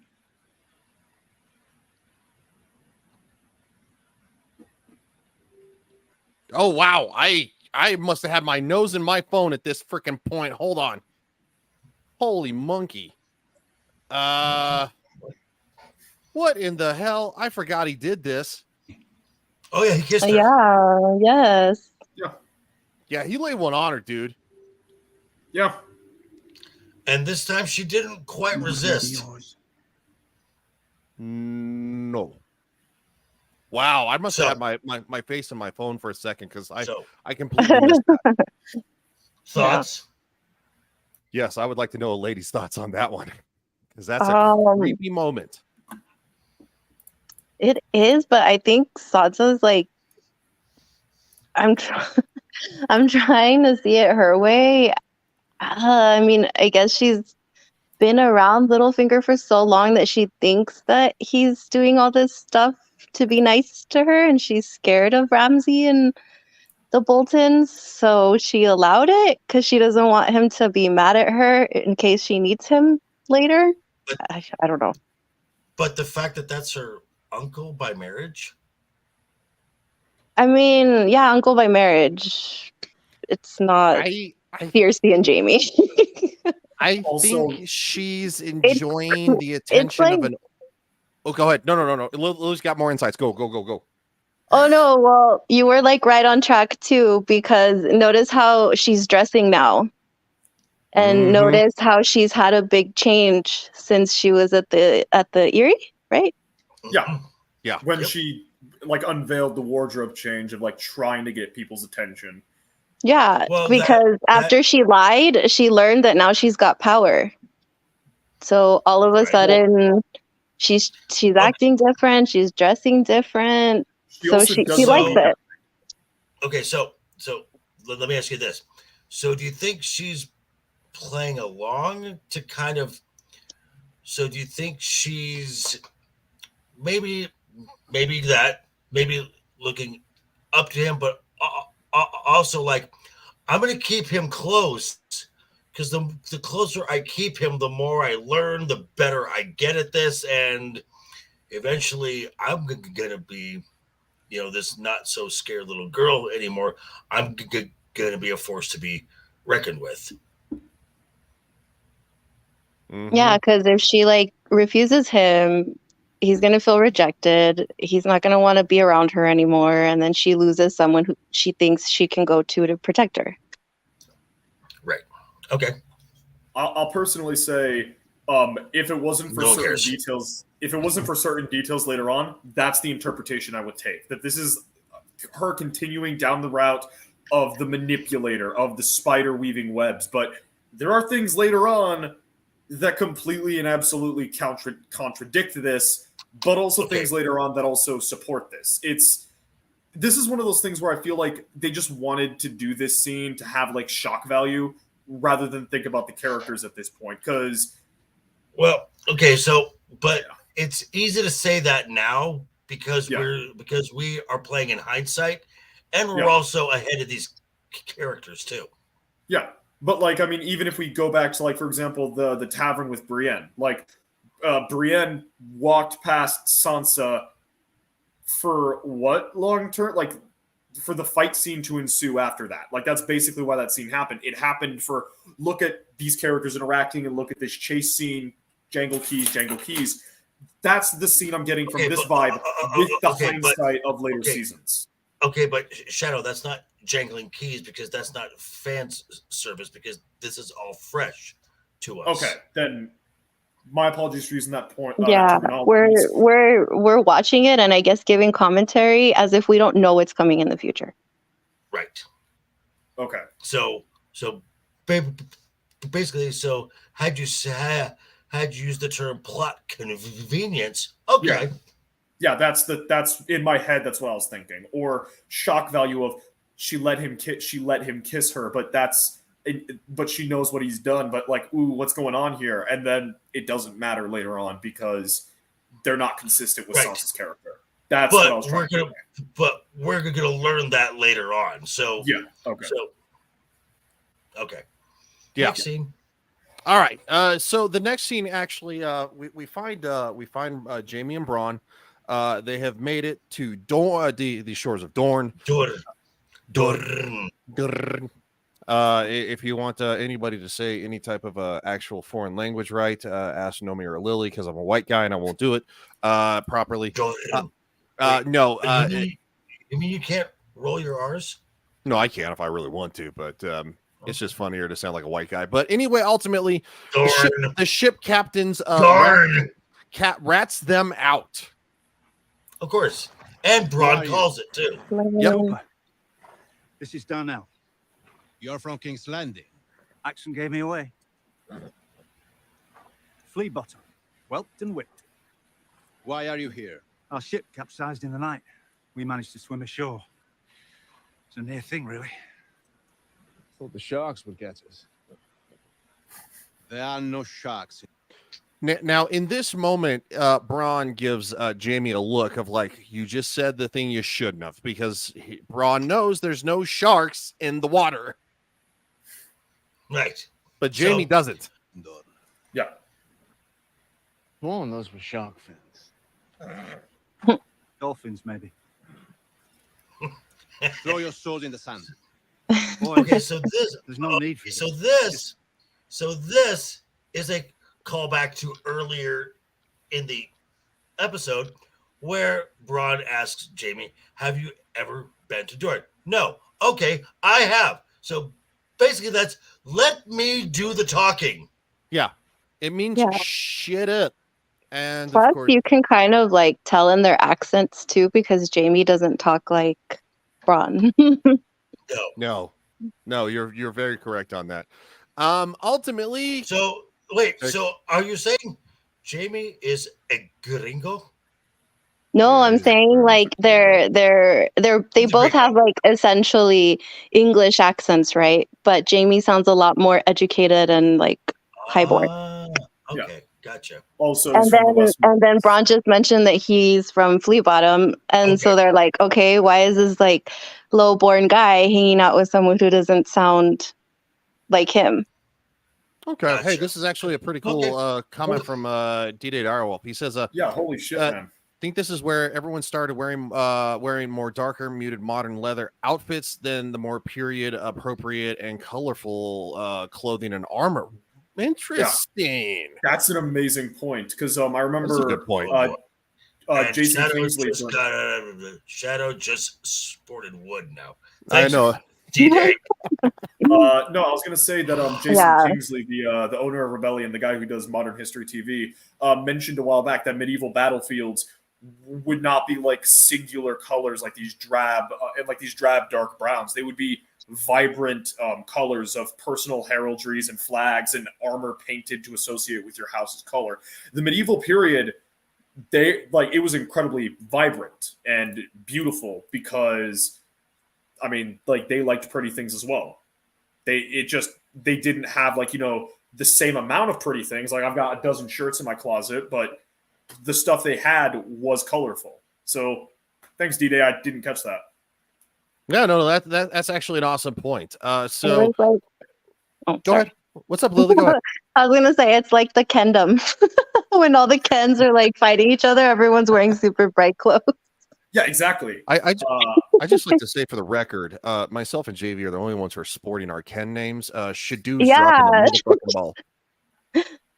I forgot to put my Barbie name too. Weird. It gets rid of my headline for some reason. I don't know why.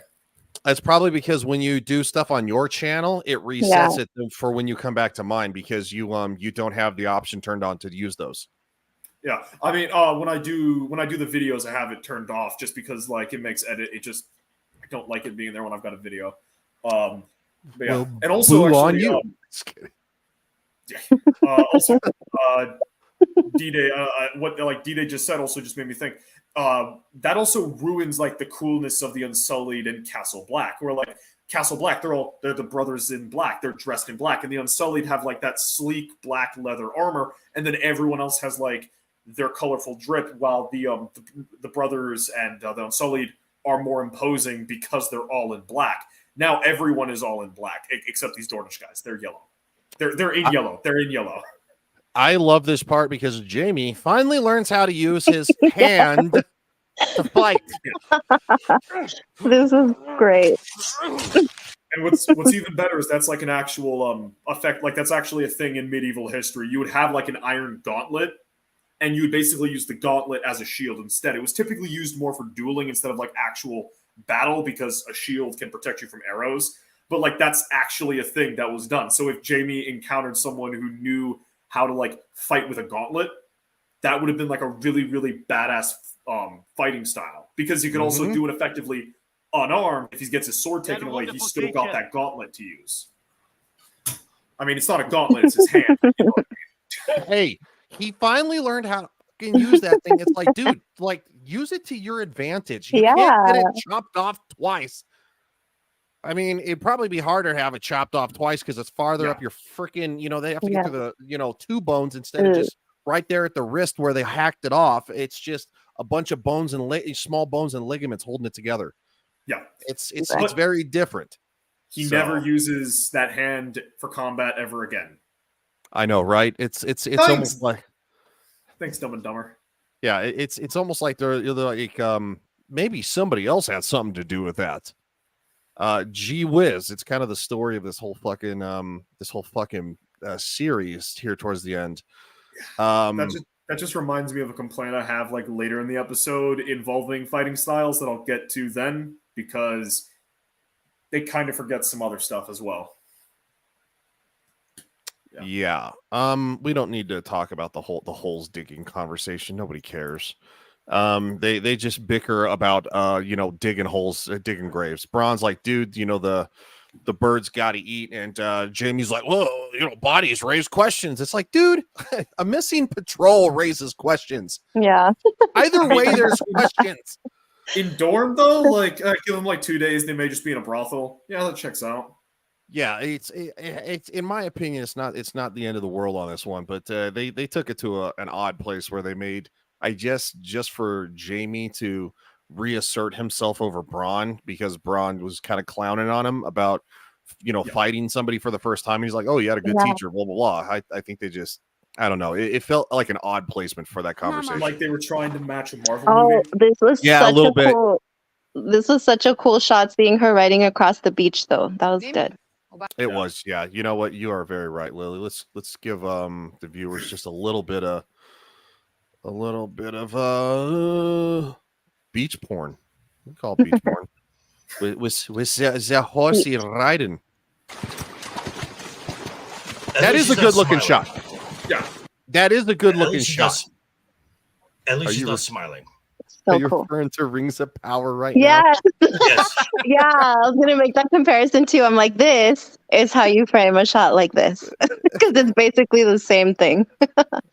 God, the fact that we all knew what the fuck you were talking about right off the bat is kind of just tells us.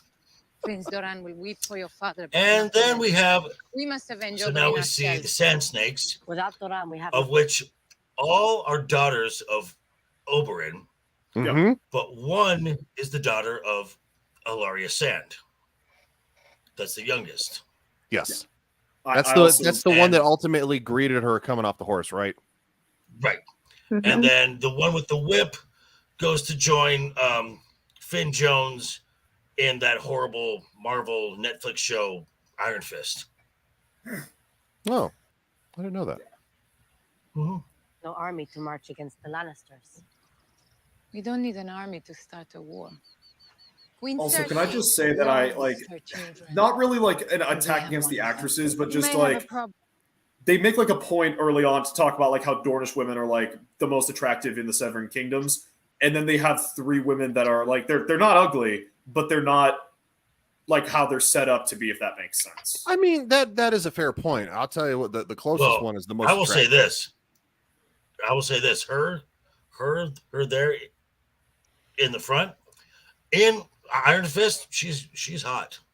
I'm just saying. Yeah, so Yeah, I agree with Shadow, because every time they like mention them in the books too, they always describe them like they're so beautiful and like smoking yeah, hot. that's what I was like thinking when I was watching the show too. I was like, you have their dad as Pedro Pascal too. Like, wouldn't you get better looking daughters? Like that is such a disrespect to him and how handsome he is. Wait. One of them supposed to be black as well. Wait.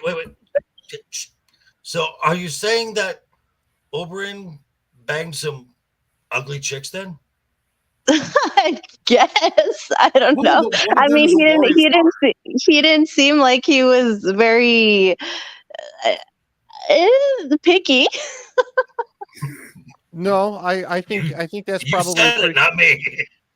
probably a pretty good way to point it out, especially since he also swung both directions. Yeah, that's so. why I'm like, I don't think he was necessarily picky. It's just his daughters are not very pretty. They whitewashed one of these characters. I don't remember which one, but one of their mothers was a Summer Isler. One of their mothers was black, so they whitewashed someone in this scene. Ooh. Wow, Yeah. you rarely hear it go in the other direction. Hold on. I think it was which one was it? I think it was the angry one. Oh, in the books, I don't know. They all seem pretty fucking angry. In the books, there's the angry one, there's the flirty one, and there's the studious Obara? one. I think it was Obara. Let me check. Well, while you're checking, let's we'll point out the angry He one. gets to her before we. They're all pretty angry, but there's one who's They're all angry angrier. in the show, but in the book, they all have like You distinct must personalities. The one in the middle's the angriest. Doran's way and peace, or my way. I still don't understand what they expect to gain from this. It doesn't make any sense to me at all. Like, It is this is okay. Their entire motivation on this is revenge. When he volunteered. When Oberyn knowingly entered a trial by combat, knowingly, he knows the outcome if he loses. Yep. And it's almost as if they don't care. And of course we have to have the dramatics of the angriest one, which makes them look really crazy. Which I'm gonna say now the editing of that shot is really bad, because she grabs a spear and she clearly lunges forward and has a ton of the momentum, but right after that it makes it look like she hasn't moved at all. That it was just so the editing of that really threw me off. And then I think it's really bad too, because you know how when Oberyn was having that conversation with Cersei earlier, that he said we don't hurt little girls in Dorne, and what are they planning to do to Marcella? Like, that's messed up. He wouldn't want this. No, he wouldn't, because that's not his style. Yeah, like he was. Him and his brother didn't agree on a lot, but that's something they would have agreed on. Go ahead, Lily. Yeah, 100%. That's why I'm like, oh, you guys are like lame. I don't like them. This is why you don't give the women any authority at all.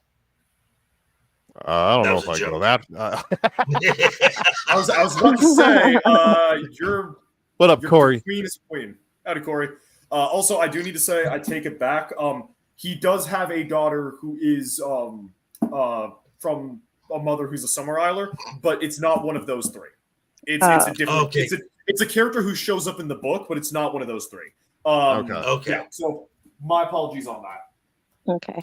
You are not forgiven. No, I'm just kidding. I am so overcome with I don't care. Oh my god, this is hilarious. I love Tyrion.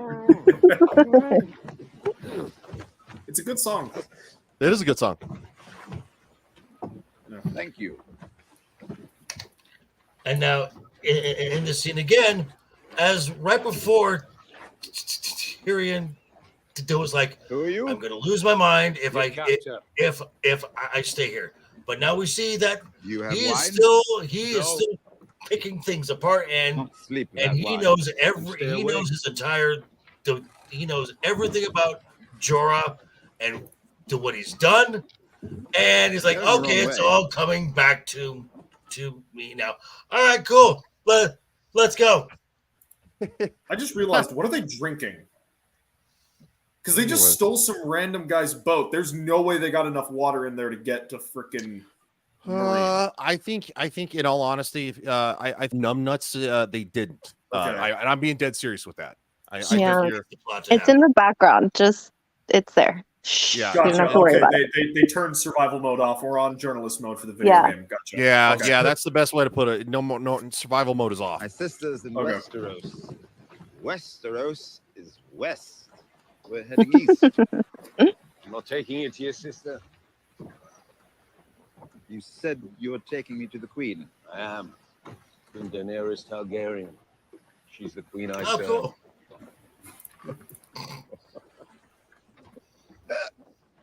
I love how Tyrion just reads him like an open book. Right? Just rips him apart. Yes. What business would you have with the queen? Gold and glory. Oh, and hate. If you'd ever met my sister, you'd understand. So, now it's clear we are on the same side. Oh, no? Okay. Yeah.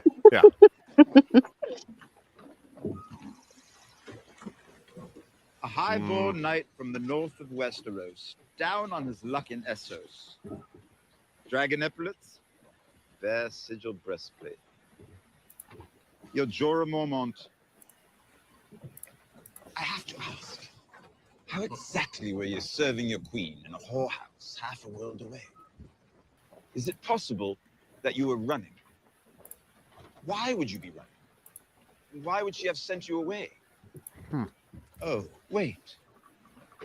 You were spying on her, weren't you? It's all coming back to me. I was drunk through most of the small council meetings, but it's all coming back. You passed notes to Varys's little birds. She found out, didn't she? Found out and exiled you. Now you hope to win back her favor. JV's doing the motion. That's pretty funny. JV's doing his own kind of sign language. One might even say desperate. You think Daenerys will execute me and pardon you? I'd say the reverse is just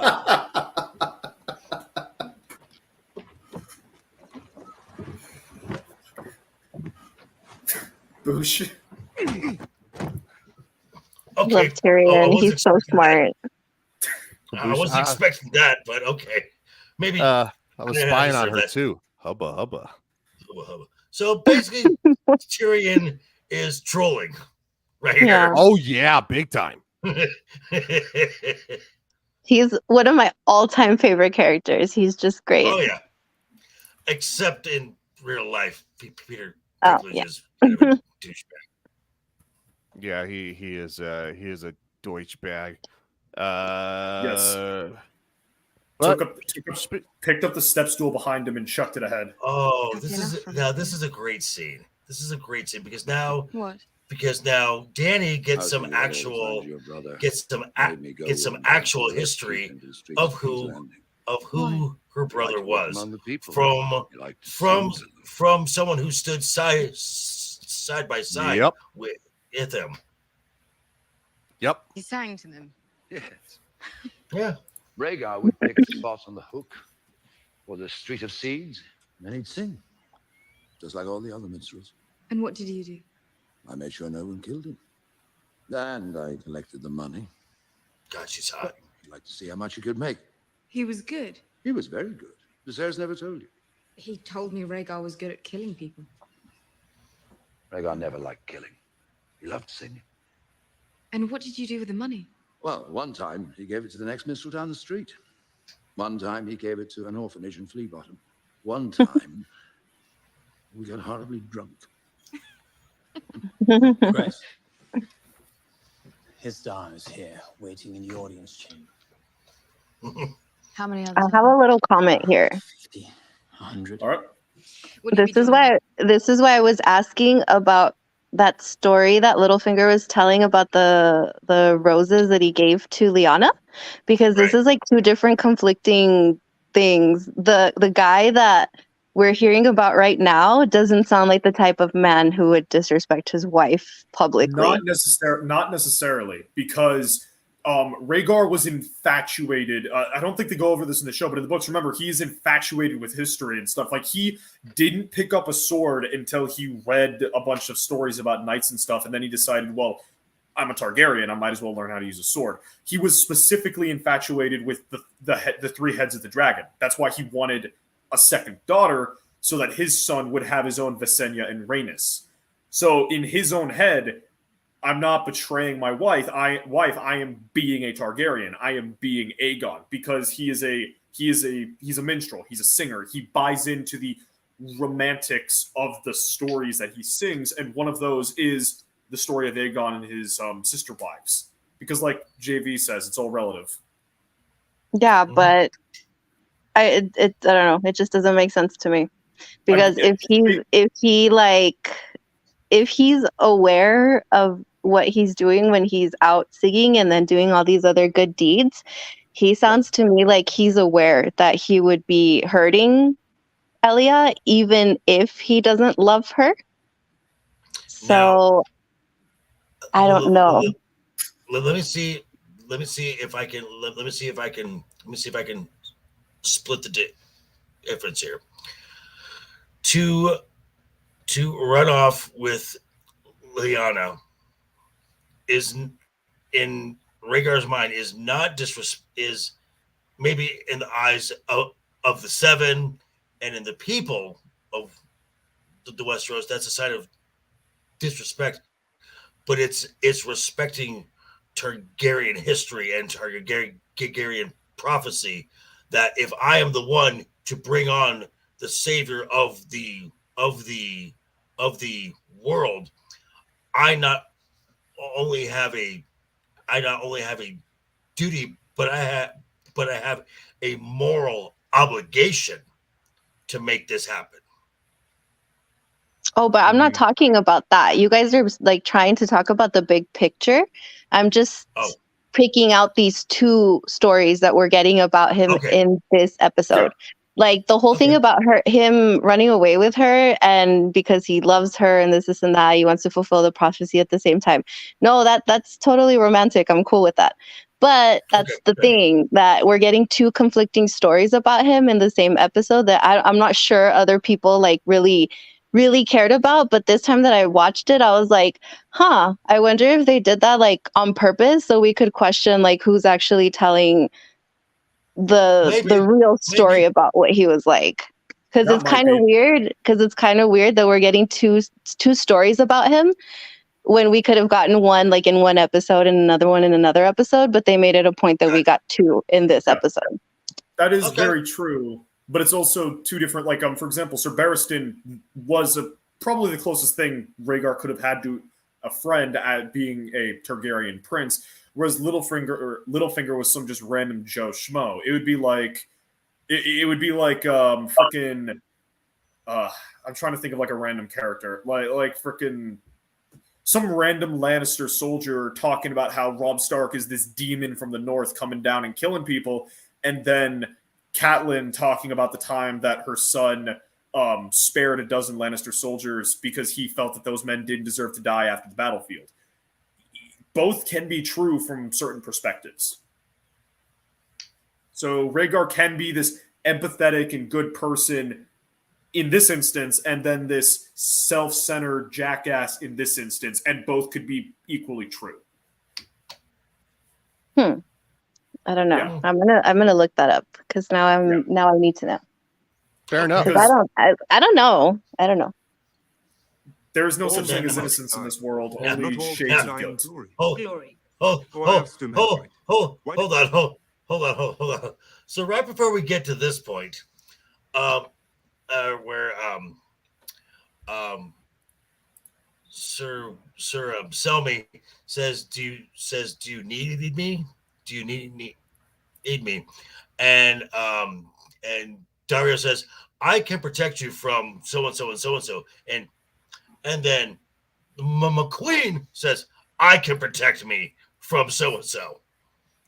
And then as Selmy leaves, she says, "Sing me a song." And it's just, that's a really nice touch on the way that scene ends.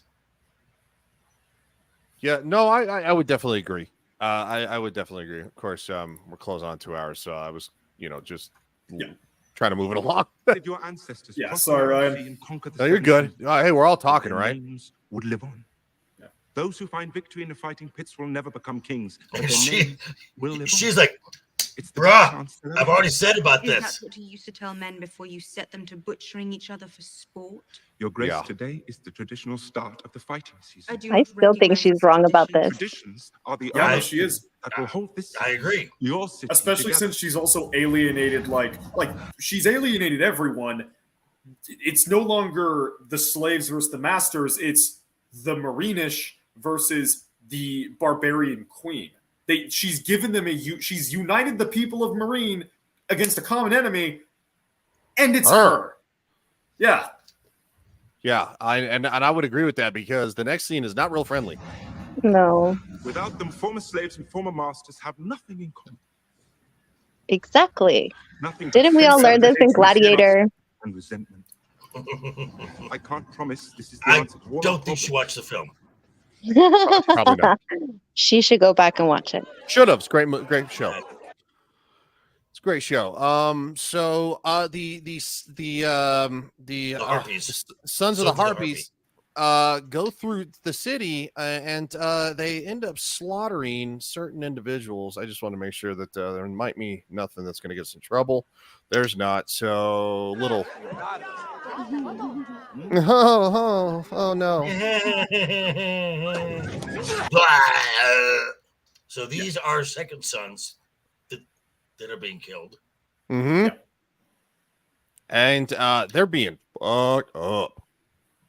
And it basically these guys are running rampant right now. And they're doing it for a reason. Right. To send a message. No, it's not to send a message. It's the bait for the trap to make the message. Right. Right. Yep. Which is also to send a message. It's and we can just, and of course so I want to know this, Shadow. Seeing that these are unsullied, and these are as you say regiment fighters. In this situation, does it look, because it appears to me that they kind of broke their discipline, and they would actually have a strategy to combat this and come out on top. Maybe not a specific strategy, but like that's exactly what I noticed. Like the Unsullied, as they're described, in my position, what I would do is pull back into that hallway, because the advantage the Sons of the Harpy have is numerical superiority. Thousands of ants versus a couple of beetles. If they could get in that hallway, that limits who's able to come through. And hell, if they don't think Hale's get into the hallway, at least form up, circle, get together, protect your shoulder, because what we end up seeing in the scene, I don't think Ryan's able to show it. And not just the backs. One guy comes at your shoulder, grabs you. That guy might not be able to stab you. The two coming at your front, because you can't move your spear, got a good shot at your throat and your sides. Also, when leather armor isn't exactly the best thing, when someone can get right up and push the dagger in. This entire scene is just character assassination for the Unsullied. If this was Second Sons, I could understand this scene going the way it does, because they're not necessarily, they're mercenaries. They may understand how to work together, but in a situation like this, human instinct would get in the way, and they would think, myself first, fuck everyone else, my throat got slit. But the Unsullied, how they act in previous seasons and how they are described, shields up, spears up, back to back, get ready for a fucking long fight. How they should have fought was basically the Battle of Thermopylae. What they should have did is they should have made that wall, and they should have formed up. That's my massive issue with it. They did not form up. They were sloppy. They broke ranks, and of course, ultimately, you got people getting behind you. You're getting beside you.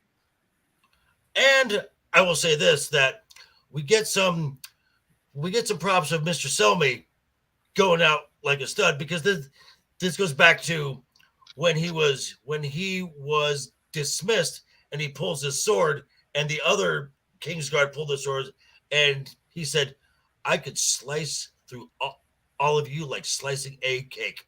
I believe it. Yeah. Oh yeah. Absolutely. Oh, absolutely. And I'm letting it run real quick. So basically, Grey Worm has just been, dehelmeted. He's a beast. He's a beast. Yeah. He is. Yeah. But that's crazy though. You have Grey Worm there. How the heck did they just all fall apart? I don't understand. Yeah, exactly. Like, it's not like it's if it's like some of the new guys, or maybe okay, fine. But this is the leader of the Unsullied. Yeah. I thought that was really weird when I was watching it. I'm not even all I don't know all this stuff like you guys do about combat and stuff, but even I noticed that. I was like, what? This makes no sense. I can tell you this. Also, if you notice, Grey Worm is the only one not getting mobbed. As well, the plot armor really starts getting laid on thick. And I can tell, and I can say this, to quote Critical Drinker, because the script needs the plot to happen. Yes. Oh yeah.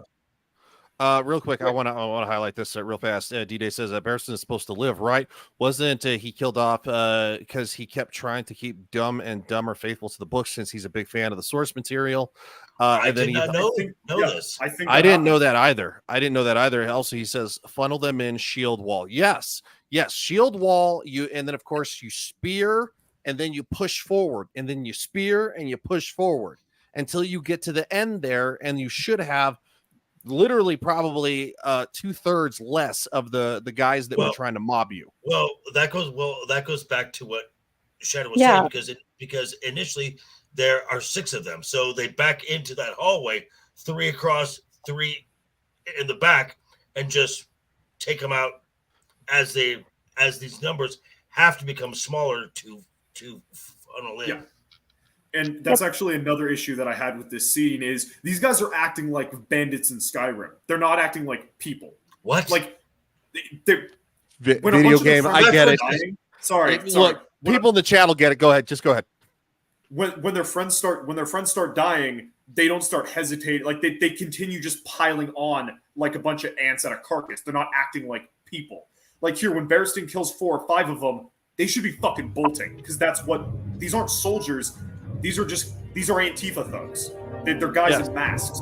They shouldn't. But he starts cutting them down, and they stick around. Good job, Selby. Yeah.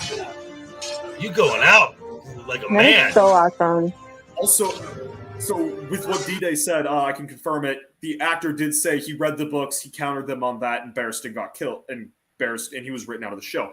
I think Grey Worm was supposed to die here because if you notice, he's on the ground, and he's got guys around him. The only reason he's not dead is because they just kind of stand around until Grey Worm gets back up and fights.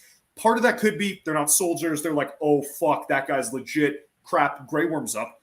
But it could also be he was supposed to die here. Barristan avenges him by killing all these guys. But then the actor is a good person and tells them to not mess with the books, and they don't listen. That could also be it. Yeah. I did not know that. And that would, given the way the rest of the show has gone, I'm not surprised in the least. Because right about now is where the books kind of end, and it's kind of like, yeah. There's certain stuff, certain plot, like King's Landing plot lines. Some of the stuff that happens here happened in Feast of Crows, which didn't come out until after the season aired. Yeah, but, everything's out of order. Like we're not really following the book. Gotcha. Yeah, scenes like this or scenes like what are happening at the wall happened in Storm of Swords, which is what season 3 and season 4 were based on. So right about here, but as far as their linear timeline, as far as the show goes, they've kind of run out of source. They kind of run out of source the material, so everything going forward that's not in the books is like we're gonna make it up as we go for certain arcs. Yeah, because there are like for certain because the stuff that's happening up at the wall and in Marine is in one of the books that was out when the show was out, and they adapted it for season 4 and 5 because they just didn't have enough content. Not that they didn't have enough content because there was so much content there they could afford to spread it out. But then stuff like Jaime's response to the Red Wedding happens in Feast for Crows. A lot of the Sansa stuff happens in Feast for Crows, which wasn't written at the time of season 5. I think. Gotcha. Yeah.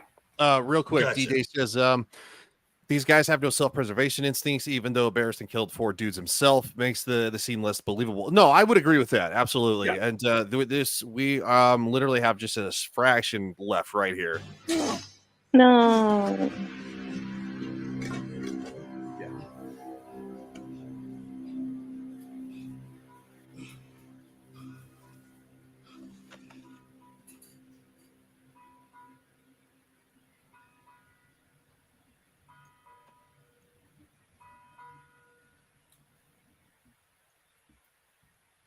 And that's where it ends. Sadness. Before that scene, even with the Sand Snakes, I was going to give this episode a 9 out of 10, just because I think it's got so many good character moments and so many well-written scenes. But that scene right there is just so fucking egregious. It's like a 7 out of 10 for me. You roboted just a smidgen. Sorry. D-Day, I think you got through though. D-Day says there was still a lot of material, but a lot involved written out of character and magic. Dumb and Dumber didn't like magic. Okay, I know. Yeah, I think it was less Dumb and Dumber didn't like that because I remember there was something that said they wanted to appeal to a wider demographic, and getting into the magic may have been some stuff that like in a story with ice zombies and dragons. Zombies and dragons are simpler concepts. Giant flying lizard, corpse that walks. Trying to explain Okay, so from what I've heard about a certain character, I would have loved to have seen Lady Stoneheart. Yes, you would have. Like I remember reading when Brienne meets her. Okay. Sorry. 2 hour mark. Sorry, I'm sorry. Yeah. Yes, you would like the character. Okay. All right. Let's take it out. Shadu, what you got coming up? A couple hours ago, I dropped a video, basically kind of like a distinction between Dark Jedis and Sith, because that argument's been filling up my Twitter box. And then Friday night, I will be back here, on Ryan's channel for Friday Night Royal Rumble, starting same time this starts, and then back here Monday night for Game of Thrones Season 5, Episode 6. What? If I let you. No, it's if Ryan lets me. No. I have a vote. Lily, beat them up. You're the mother of dragons. Oh my gosh. Guys, this is supposed to happen behind the scenes, not live. Don't air out the dirty laundry. Who are you pissing off on Twitter lately? Nobody. I haven't really done anything this weekend. Really? Wow. I've been trying to, my Cowboys won yesterday. We basically slaughtered the Giants. Whoa. That wasn't a win. The Giants forgot to show up. I'm just saying. Let's be honest. Hey, a win is a win. We showed up. We got the work done. And 40 to 0. It would have been for them to at least get 3 points on the board, and they didn't. So I'm sorry. It was a slaughter. I am not denying the performance of your team last night. I'm just saying they're probably not going to make the They brought the Kenergy.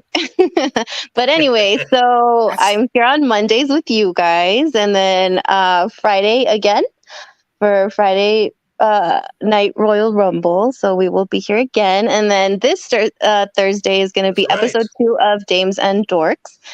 And that starts at 8 Eastern time. So we're going to be talking about a lot of really fun stuff. So if you guys want to hang out with us. Do it.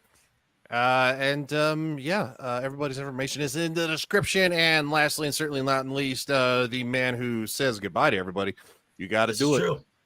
So this morning I dropped my last week's news. Now that despite the writer strike and the actor strike, there's still stuff to talk. There's still stuff to talk about because the mainstream media is done lying for the studios, and it's great.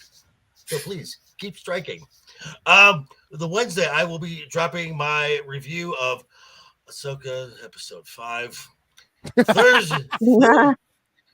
Thursday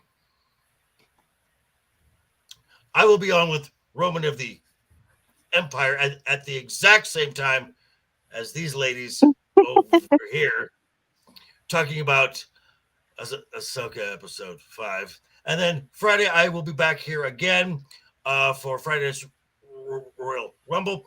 I have a subscriber challenge by the end of the month. If I can get to 550 subs, the first Friday night's Royal Rumble in October, you will get Mr. J in his full glory. I think that's awesome. Do it. All right. I'm getting my. Do I want to start with my private email? Shut up, Shadow. And so this is his channel. No one gives two shits about him. Thank you to the chat. And I'm just going to say goodnight by saying doodles.